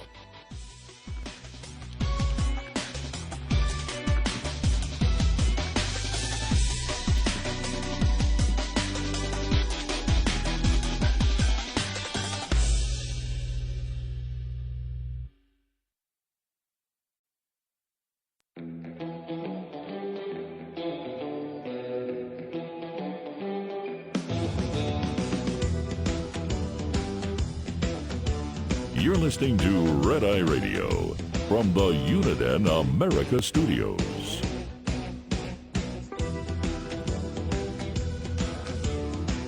And he is Eric Harley, and I'm Gary McNamara. Download our Red Eye Radio app today, and you can listen when and where you choose. And thank you. You can listen to all 5 hours. Mm-hmm. All right, you ready? This is a flashback to 2018. Okay. Trump standing with Newsom. All right. Scene of a wildfire. Here was the discussion. It's cleaned out and protected. You've got to take care of the floors, the floors of the forests. Very important. You look at other countries where they do it differently, and it's a whole different story. I was with the president of Finland, and he said, we have a much different, we're a forest nation. He called it a forest nation. And they spend a lot of time on raking and cleaning and doing things, and they don't have any problem. And when it is, it's a very small problem. So I know everybody's looking at that, to that end, and it's going to work out. And there's Newsom standing right next to him, and they're in a burnt-out forest. Yep. They're standing in a, you can see there's all trees. And right. It's burned out. Right. It's like, well, we have to remove the brush. We have to have forest management here in order to stop the wildfires. Right. The thing is, you and I can sit here and say, well, yeah, of course, this is so idiotic because we all know that wildfires have always existed. We told you about the scientists from the U.S. Geological Survey who said climate change isn't causing this. We've had these kind of wildfires for 20 million years, and we're always going to have them. The problem is people are closer to the fuel. It's that simple. Yep. This isn't, it's like somebody said, it's not rocket science. And so what do?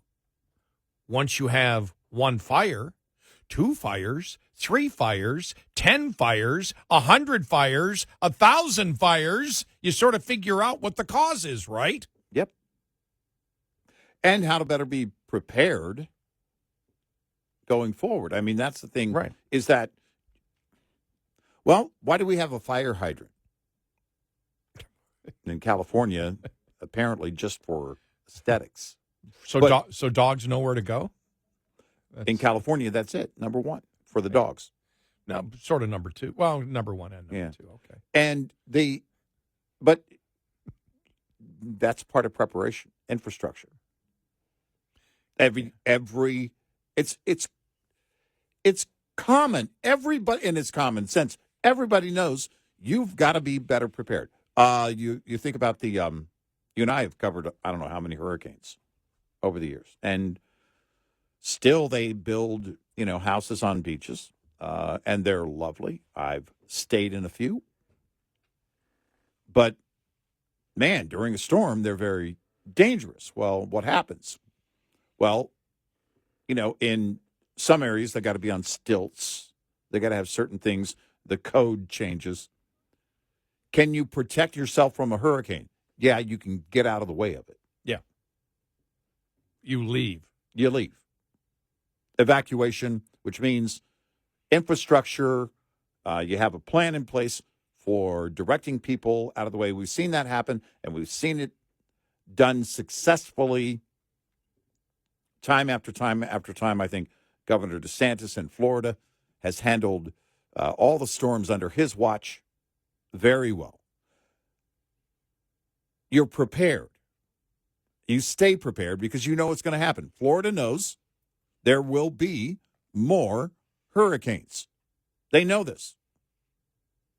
California knows there will be more wildfires. They know this. It's about being prepared. But I look at this and it's so simple. But it's happened over and over again, and all you have to do is say, okay, let's move the fuel away from the populated area. Right? Yep. This isn't hard to do. Right. But think about it.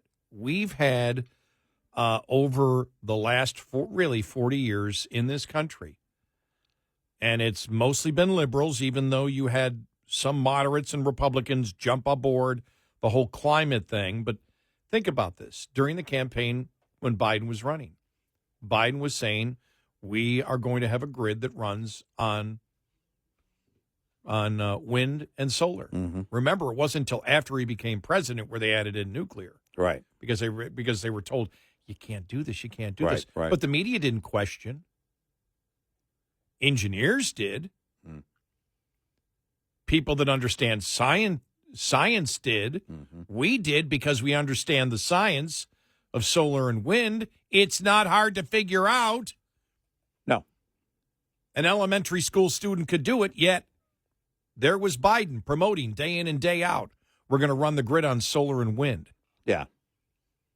We've seen what happens, and then they lie to you and say it's going to be cheaper. Newsome said it last year again, that it's going to be cheaper, it's going to be cheaper. It's not cheaper. It's impossible to be cheaper. No. And finally, I think we did it about 3-4 weeks ago. New research has come out to show that one of the problems with solar and wind is that the promise that it's going to be cheaper can never happen because you need to back it up with consistent forms of energy. Exactly. And so to have the unnecessary redundancy is going to cost you a lot more money. So it's impossible to make it cheaper, as we have said over and over again. But I don't think Newsom has yet said that it's more expensive. He still continues to say it's cheaper. These are things that are very simple for the average person to understand. Yeah. The average person understands that solar and wind cannot run a grid. The average person understands you can't put fuel next to residential neighborhoods. Right. Yet they vote these people in constantly, day in and day out. And you see any change coming in California? No. Because of this wildfire? Nope. Nope.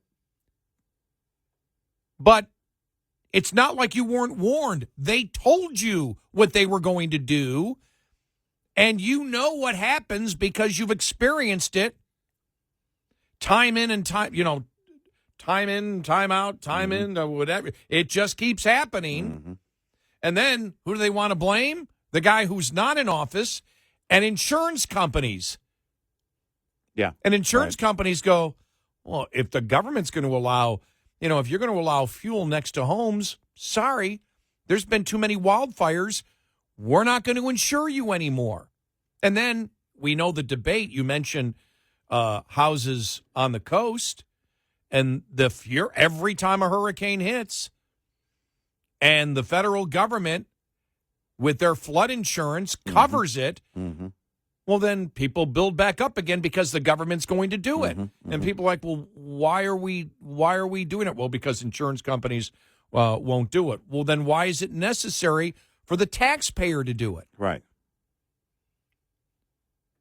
Because we know those, and to be hit by a hurricane in most places on the coast is not as frequent as probably wildfires in California. And again, the left calls for unity. Yeah. They call for, right. Where is all right, this is the action that we need to take going forward. You just heard Trump from 2018. A very simple equation. It's not hard, but they'll fight this tooth and nail. Unity is not a roof over someone's head. Unity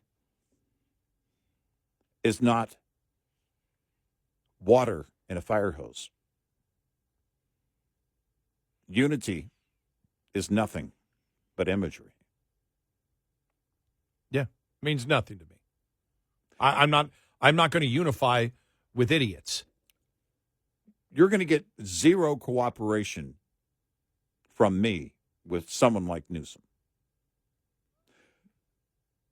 Just like we've stated, we're against many things on this show, like murder. Yes, we've come out strong against murder. Yeah. Yes. I'm also against tying the hands of first responders, firefighters, police officers.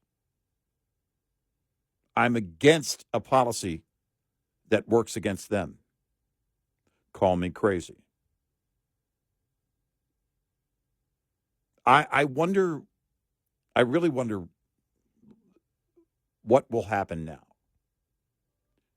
The fact that it's Los Angeles, I think, brings it to there are many things, elements about these fires, several of them now burning. But the fact that it's L.A., and you have, CNN and others, the list of celebrities who are affected by this and everything else, but it brings it to more people's attention. It gathers more attention. And so I wonder if that attention will change anything, or we just heard a liberal, you just read from a liberal Democrat who's going after her own party. Well, the problem is that the people of that state are still going to vote the way they vote. Yeah, but everybody falls for it. Here's somebody who's in Hollywood, but is considered more Republican, Rob Schneider. Mm-hmm. F you, State Farm. Screw you and all your phony commercials. You're a pile of crap for canceling insurance policies of the people of California. I will never use State Farm insurance ever again. Community notes. California lawmakers have imposed price controls on insurance companies in the state. This makes it impossible for insurers to price coverage accurately. The result is insurance companies are leaving the state. Wall Street Journal. Yep, those are the facts. Right. You can go back and look at 95% of the problems we have in this country, and it's because of government. These companies aren't charities. They're in business for one reason: to make a profit. When it's no longer viable as a business model, they can't do it. And when the state government comes in and ties their hands through price controls, what do? Right. Well, then they blame the insurance companies. Right. Well, the insurance companies won't cover you. Yeah, because you cap what we can charge. By the way, that move on the price controls, the lawmakers in California know what they're doing on many levels in this. We will make it look like They're the bad guys. Yeah. When we do nothing here in controlling our water and in controlling our forestation. We're not going to do anything about this, but we'll blame the private sector for doing nothing and for leaving. Well, that's where you get to the point. Then they've succeeded in that point of now justifying the murder. No, this is insurance companies. This is part of that. It's a very liberal mindset. If State Farm broke contracts, that's one thing. We have laws in place. That's not what Rob Snyder's implying here. I haven't heard anyone say, well, they broke a contract, they canceled, and it's against the law for them to do. Sorry.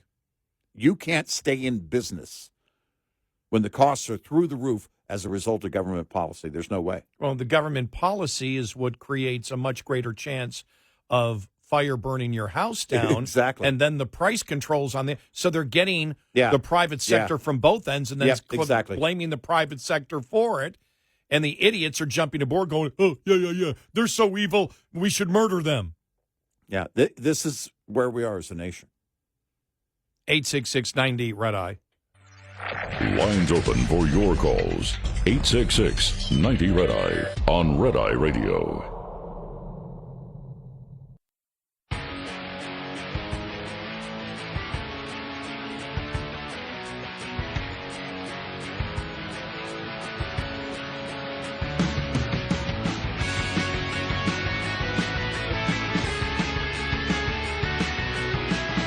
It's Red Eye Radio. He is Eric Harley, and I'm Gary McNamara. The winds, hopefully will be dying down later today in California? Is it? That's what they expect, but still very, very high winds right now, and those gusts have been recorded in well above 60 miles an hour, which was what was in the forecast. Some as high as 98 miles an hour wind gusts. And, of course, that's coming off of that system, the Santa Ana winds coming off that system, which is basically bringing those winds off the mountains. But a red flag warning is in effect for Los Angeles. And everyone in California knows. And here in Texas, we know what a red flag warning is, high winds. But that is basically talking about the risk factors here when it comes to the winds. Winds, according to weather.com, from this red flag warning, north to northeast winds 20 to 30 miles an hour, gusts to 40 miles an hour through Thursday, and winds 25 to 35 miles per hour with gusts to 50 miles per hour Thursday night through Friday. Winds will be strongest near the Hollywood Hills, again, according to the red flag warning, a weather alert there from weather.com. We'll keep you posted and be following all the news from Los Angeles and the fires that continue to burn.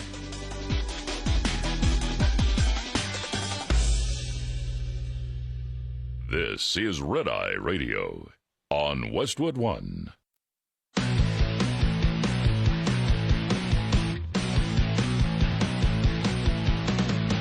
Now, it's Red Eye Radio.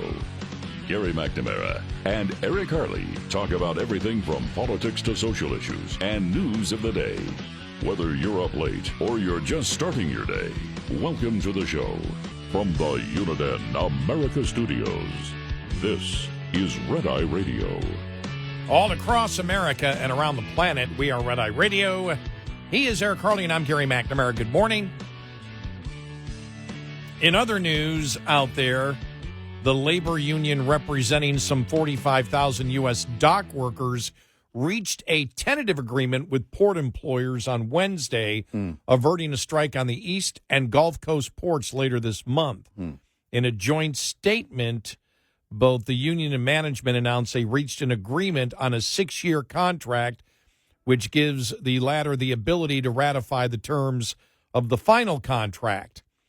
We are pleased to announce that we've reached a tentative agreement on a new 6-year contract subject to ratification. thus averting any work stoppage on January 15th, 2025, the two sides said in a joint statement. This agreement protects the current jobs and establishes a framework for implementing technologies that will create more jobs while modernizing East and Gulf Coast ports, making them safer and more efficient, and creating the capacity they need to keep our supply chain strong. All right, now what does that really mean? What it means is they left completely off the table issues related to automation. Huh. Well, when I hear the word framework, by the way, it's reminiscent of Capitol Hill. They use that word on Capitol Hill quite a bit. So that would be my question there. Okay, I want to be clear here. Both parties signed a tentative deal in October, which gave the workers a 62% wage hike over 6 years to end the 3-day strike, but left the issues related to automation unresolved. Okay. But what they said there with the technology still is up for interpretation. I want to make this clear, where they said this agreement protects the current jobs and establishes a framework for implementing technologies that will create more jobs while modernizing East and Gulf Coast ports. So there still aren't specifics. They protect the current jobs, but it doesn't mean that they can't use automation in the future. And that was what the longshoremen said that Trump agreed to, and Trump was completely wrong on that. Completely wrong. Trump said that, well, no, yeah, we need the automation, but it takes away too many jobs. That's an Obama opinion. Right. And then we had stated that when Trump said that a few weeks ago. We said, nope, because our big fear has always been with Trump is that he would move back to some of the liberal tendencies that he has had in the past. And when he said that, we went, what are you talking about? Well, no automation here at all is what Trump said. None. Because jobs will be lost. And now, apparently in the agreement, the union is saying, well, no, automation will create more jobs in the future, make the ports more efficient. They can move more stuff through, so automation will actually increase the jobs. Plus, there'll be union robots. That's it. By the way, when I saw that it's okay, the automation will create more jobs. You and I have always talked about that, but I wonder from the union perspective, okay, but we need 4 operators for each for each mechanism, basically the whatever the automation is going to be, right? All right, this machine, 4 different operators. Well, you can't have half the workforce not working. No, you can't. And we also, when Trump said that, we said, excuse us. When Trump said that, no, I stand by the union, no further automation. And we said, what are you talking about? Half the workers aren't working. Well, and the thing it wasn't half. Was it 25% or something, or 30%? Yeah, actually weren't working. It was a large chunk. Yeah, but it's a very different setting, right? We talk about the UAW. All right, they're manufacturing cars, trucks, vehicles for these companies. And yes, the ports are about the movement of goods for the private sector, right? The companies, the corporations moving products in and out. But it's also about infrastructure, about commerce, overall, in general. It's not specific. It is in part the infrastructure, the supply chain. And so when you saw the LA ports, in fact, the West Coast ports drove the increase by shippers to use the Gulf and the East Coast. We covered that a few years ago. And it was right before the fourth quarter began. The retailers wanted to get stuff here so they could have it to put it on the shelf for Christmas. And so they went to Galveston, Savannah, New York. Miami. Tampa, even Tampa now. And they bypassed because it was back and forth negotiations in L.A. Well, the backup was too much. Well, it's the consumer who dictates that traffic,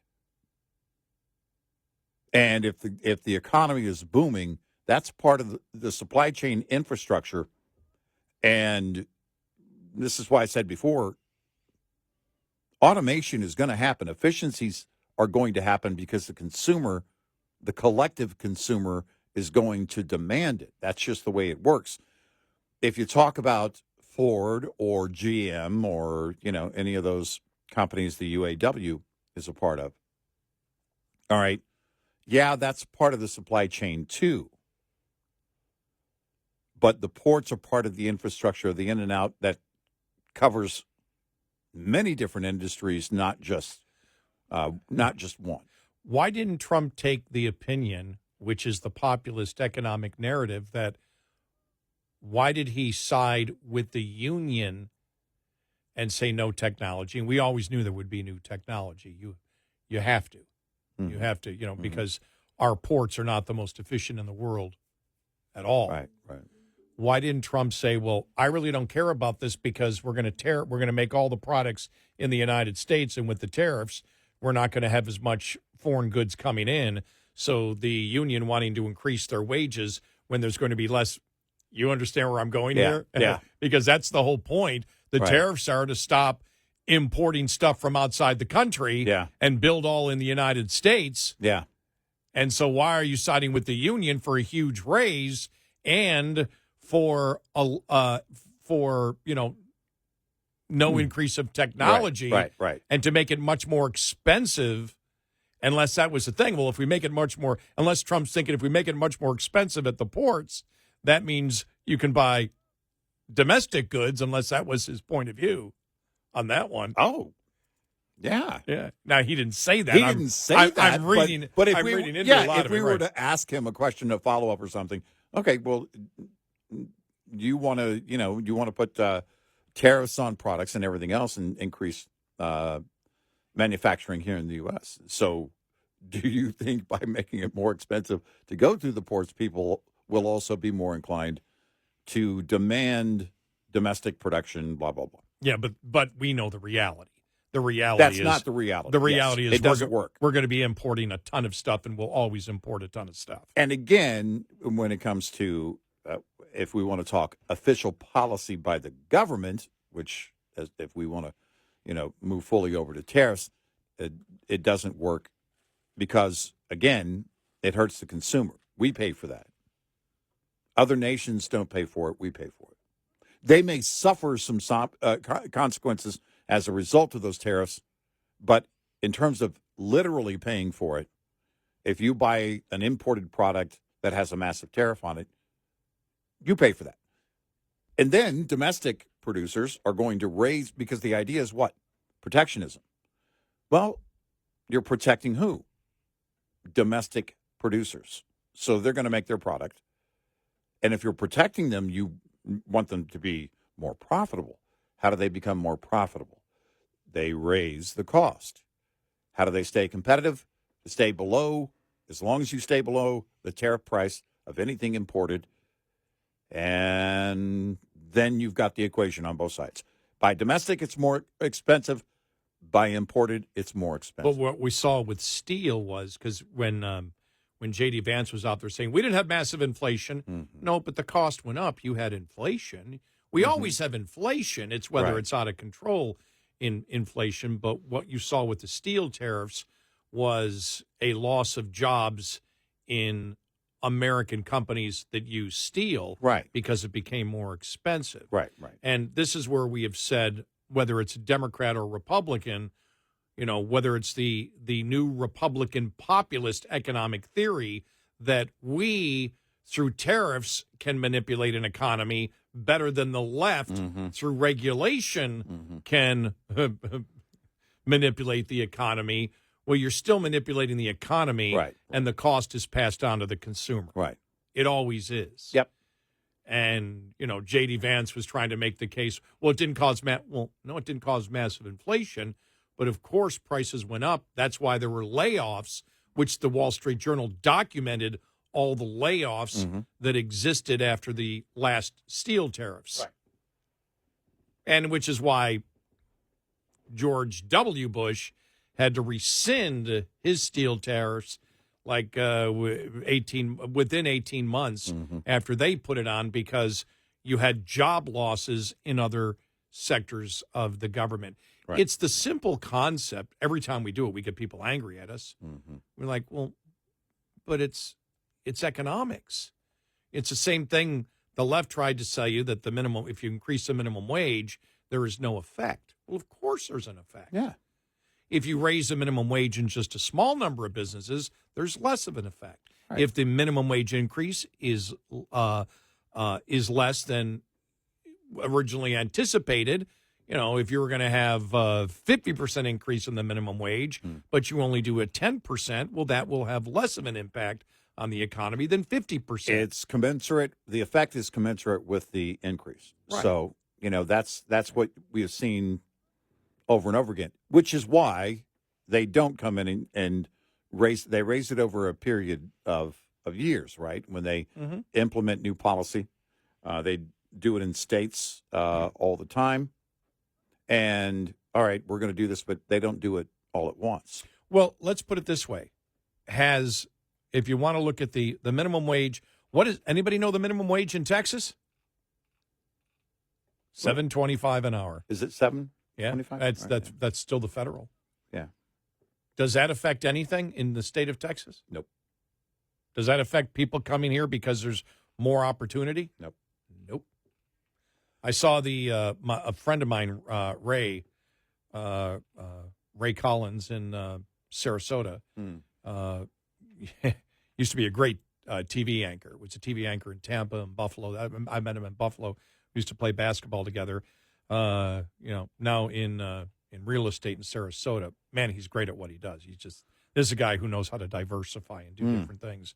But he put out the list of where the most U-Hauls are going. What city is number one right now in U-Hauls coming in? Dallas-Fort Worth. And I told him, because he is originally from Buffalo, and I told him, that Buffalo's in Erie County, Niagara Falls is in Niagara County, and that's considered the urban area, Niagara and Erie County. Right. I said, right. Since I've been here 24 and a half years, I said just Dallas-Fort Worth has increased 3 Erie and Niagara counties. I mean, 3 basically Buffalo metro areas, just Dallas-Fort Worth alone in 24 years. That's unbelievable growth. Yeah. So the minimum wage has done nothing, because it doesn't matter. You raise the minimum wage in Texas to $10 an hour, not really going to make much of a difference, because who isn't paying $10 an hour? Right. And so it's really, market forces is what drives everything, and that's why people are moving here. Yeah. Yeah. Let's see here from the Bureau of Labor Statistics, the federal government. Let's see here. Average hourly earnings in Texas as of November of 24, $33.39.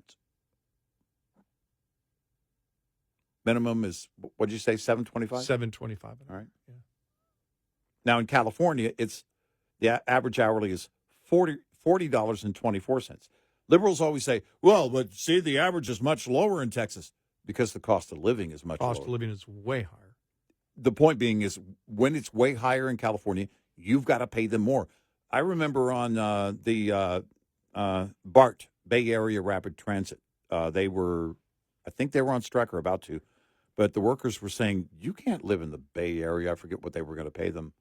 They said, you can't live in the Bay. And I was like, oh, they're right. If you can't afford to live there, so companies have to pay more. That's just how it goes. And the consumer pays for that. That's how that works. Cost of living is much higher. That's why the Census Bureau rates California at number 1 when it comes to poverty. Are they still number 1? I haven't checked recently. think they are. But they skyrocketed to number one when they changed the metrics on that, because they did the McNamara metrics on that. It's not what you make; it's what you make in relation to what it costs to live. Yeah. So yeah, that's what it comes down to. California, 18.9%. Okay. Yeah. Wow. 866-90 Red Eye. Brought to you by Hot Shot Secret. Hi, I'm Jen Loomis, a transport safety expert at J.J. Keller, and I'm here to share a tip on roadside inspections. Drivers must always be prepared for a roadside inspection. This means drivers should always have their personal, vehicle, and company credentials organized and ready, and having any shipment paperwork such as bills of lading or hazardous material shipment emergency response information organized and ready for the inspection official. Just an FYI, the top 2 violations written against drivers every year, as well as during Operation Road Check, are log general form and manner and log not current. Both are completely avoidable if the driver keeps the log accurate, compliant, and current at all times. Having the vehicle ready for inspection involves the driver conducting daily inspections and making sure any problems that are discovered are immediately corrected. Vehicle readiness also requires the company to make sure that the vehicle is current on all scheduled maintenance and that the maintenance schedule is adequate. This will make sure the driver is being given a sound vehicle to start with. This tip was brought to you by J.J. Keller & Associates. Visit us at jjkeller.com. Coming up, more with Gary McNamara and Eric Harley. It's Red Eye Radio.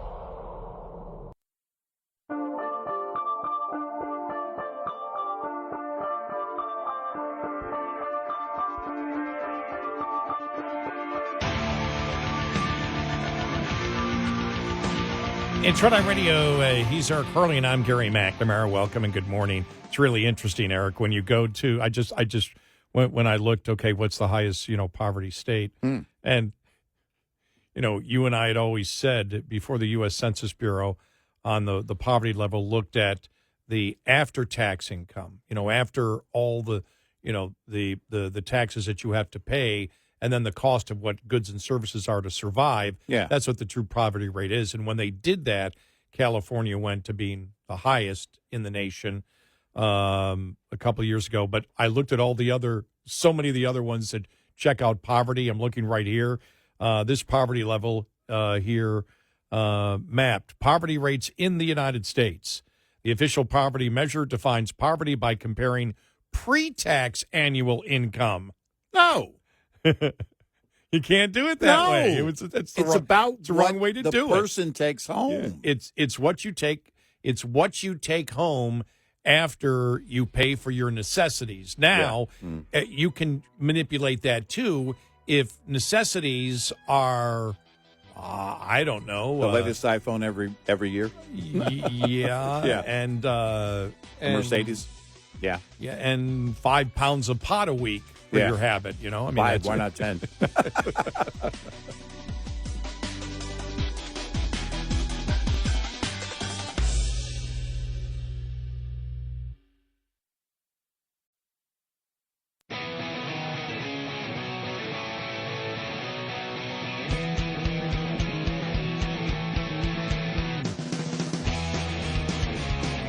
Get our Red Eye Radio app in your app store. Then listen at your convenience. Red Eye Radio. He's Eric Harley, and I'm Gary McNamara. Welcome, and good morning. Thanks so much for being here. I'm just looking at a new map out there, the Gulf of Buckies. I'm totally on board for that. We'll have. That's where the port will come. We'll export beaver nuggets for those that know Buc-ee's, and some fudge and some barbecue, and it'll have 5 billion fuel islands. First off, we had fun with it yesterday. Look, we said this a long time ago. We're done with the talk. We want to see what happens when Trump gets in, what they actually and what the Republicans. There's accomplish. A lot of work to be done. I could care less whether it's Gulf of Mexico or Gulf of America or Gulf of Buc-ee's. I really don't care. Right. I know that's important symbolism for some reason to a significant portion of people, we don't care. We had fun with it yesterday. Yeah. I don't care whether it stays the Gulf of Mexico. If it's the Gulf of America, that's fine. I don't care. I mean, those things don't matter to me. I care about the substance of getting things done that need to get done. But I love how some of the Republicans in Congress, yes, Gulf of America, as if that's some kind of huge victory for us if it becomes the Gulf of America. Right. I mean, come on, people get a life. It's fine if they wish to change it. It's fine. They do it. They're great, and everybody stand around and applaud. But it's not what drove the election. It's not what the people voted for. That's not on the priority. Yeah, we get caught up in the foolishness of it, which is why we had a great time. No, yeah, we should do it. Great. Fine, but to make it sound like that's going to make some type of difference. Now, if you want to complain about the liberals coming in to make every name woke, well, yeah, that's that's legit. I've got no problem. With that. I will say this, that another thing I wanted to mention, that we're going to be talking about a lot. We talk taxes a lot. We talk economics a lot. And the one thing that I always find interesting is how angry people get when we talk about the reality of economics.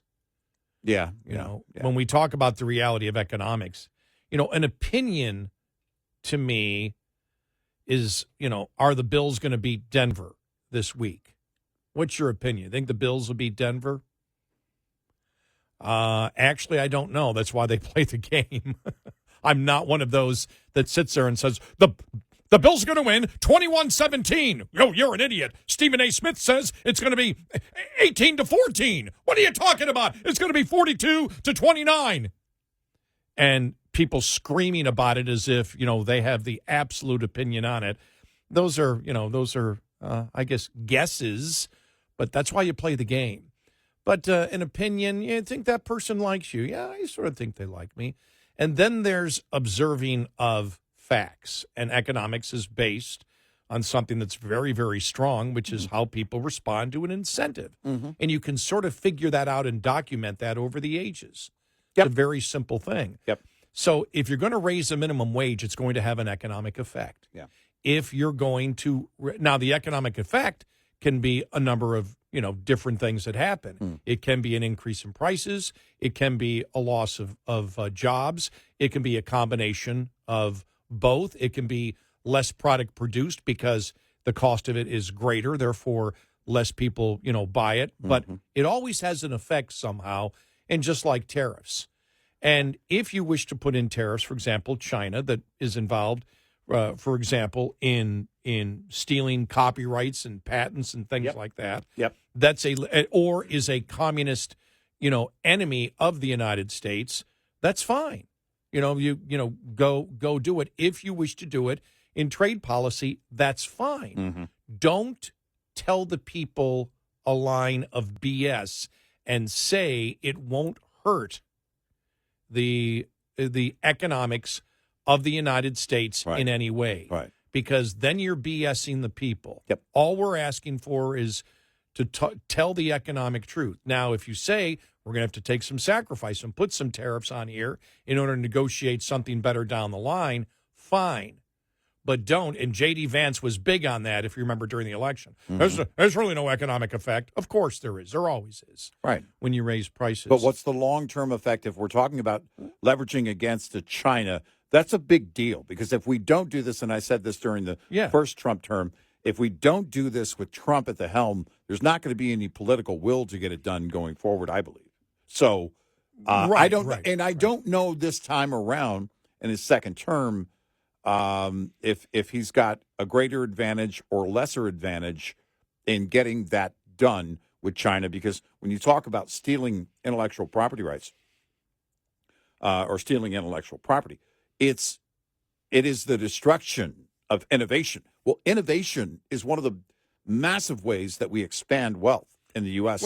Along with mining. That is a massive, massive or wealth the incentive to create is the payback, because the world respects your patent. Right, right. Or your copyright Right, or whatever. right. Exactly. And that's the incentive to grow. So that, that makes, but the whole point still is don't tell American citizens it has zero effect. Right. Because it's documented, Wall Street Journal does it, has done it a bunch of times. We've seen what's happened in the past with steel tariffs. In fact, you will make the steel company more profitable even if they sell less product because they can raise their prices. Right. But it hurts the people that buy the steel. And if you're going to... In the United States, it hurts those companies. If you're going to promote this type of policy, then you have to, in my opinion, you should walk it through.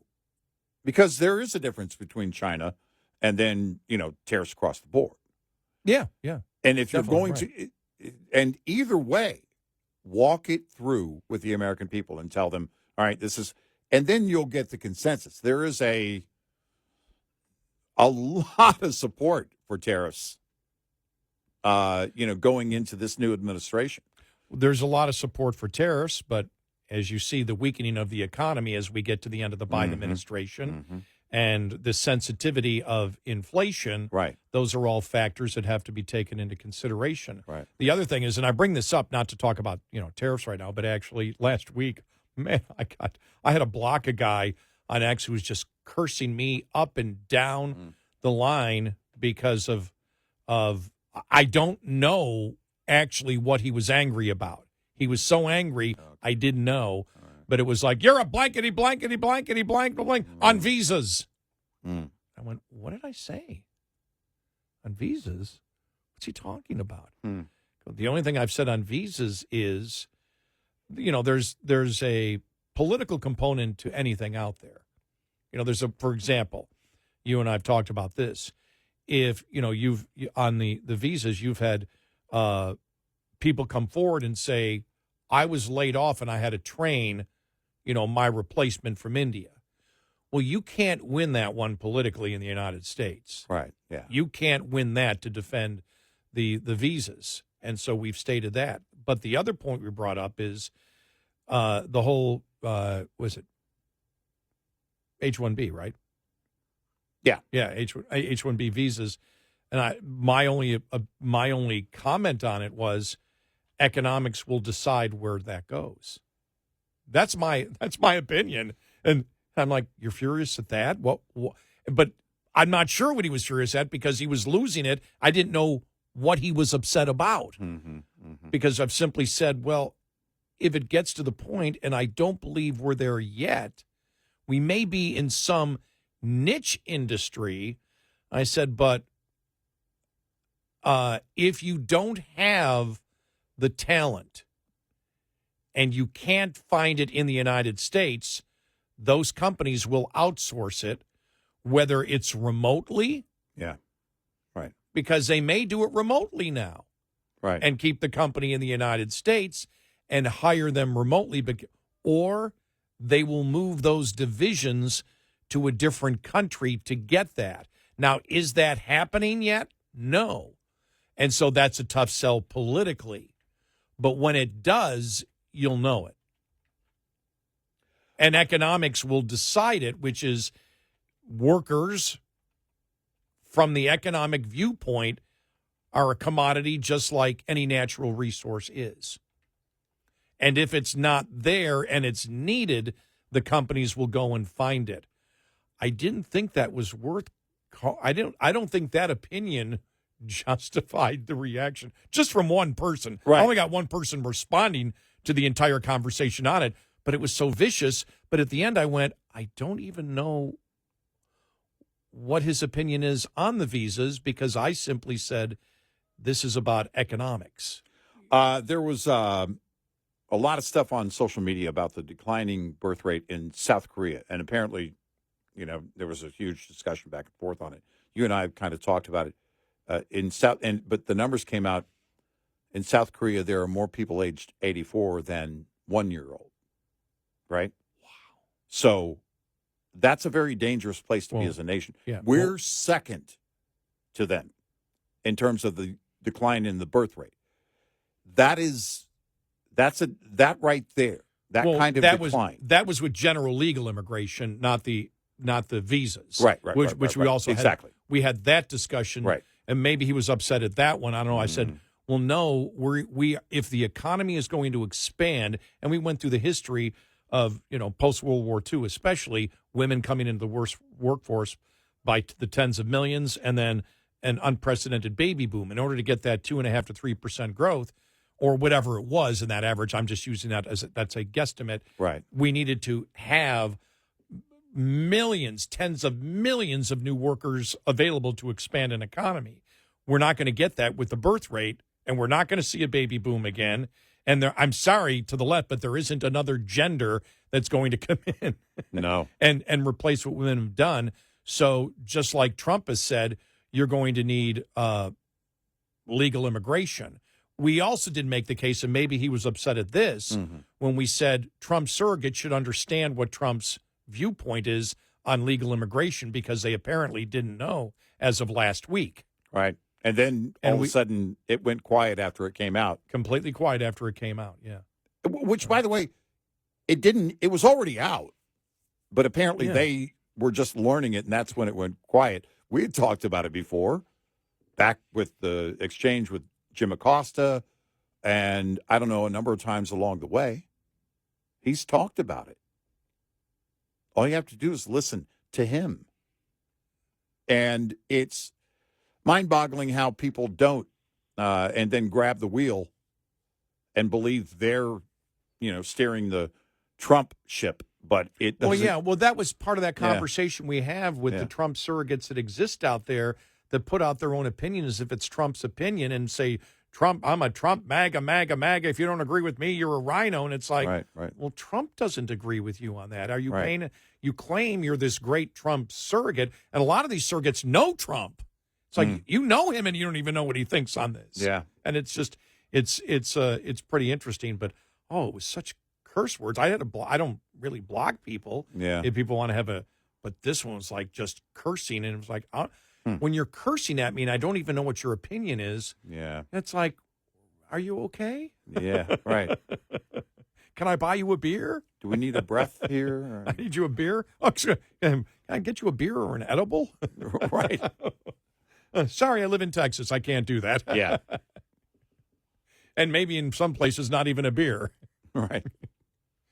But yeah, I just found that interesting, because it's like, we're talking the reality of economics, and it's like, it's just the way that when you increase the cost, or or workers are a commodity, and when they disappear, whatever reason it's for, economics will decide what happens.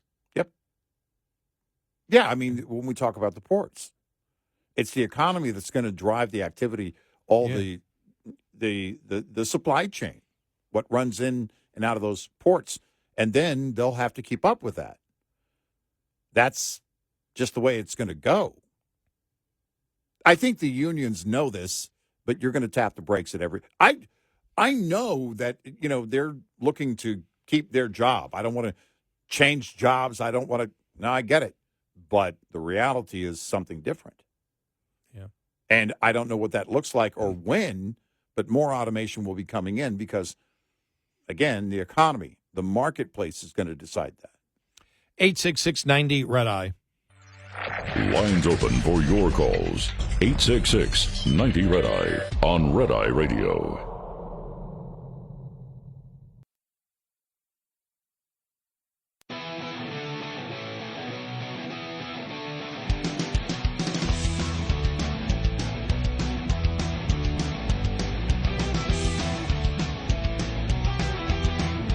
It's Red Eye Radio. He is Eric Harley, and I'm Gary McNamara. So yeah, I hope the winds die down, today. Yeah. Throughout the day in LA. They are lower in the forecast, and local officials were pointing that out, but still a red flag alert there in Los Angeles. And those gusts, some of the isolated gusts could still get up to 70 miles an hour or so. So still very dangerous conditions.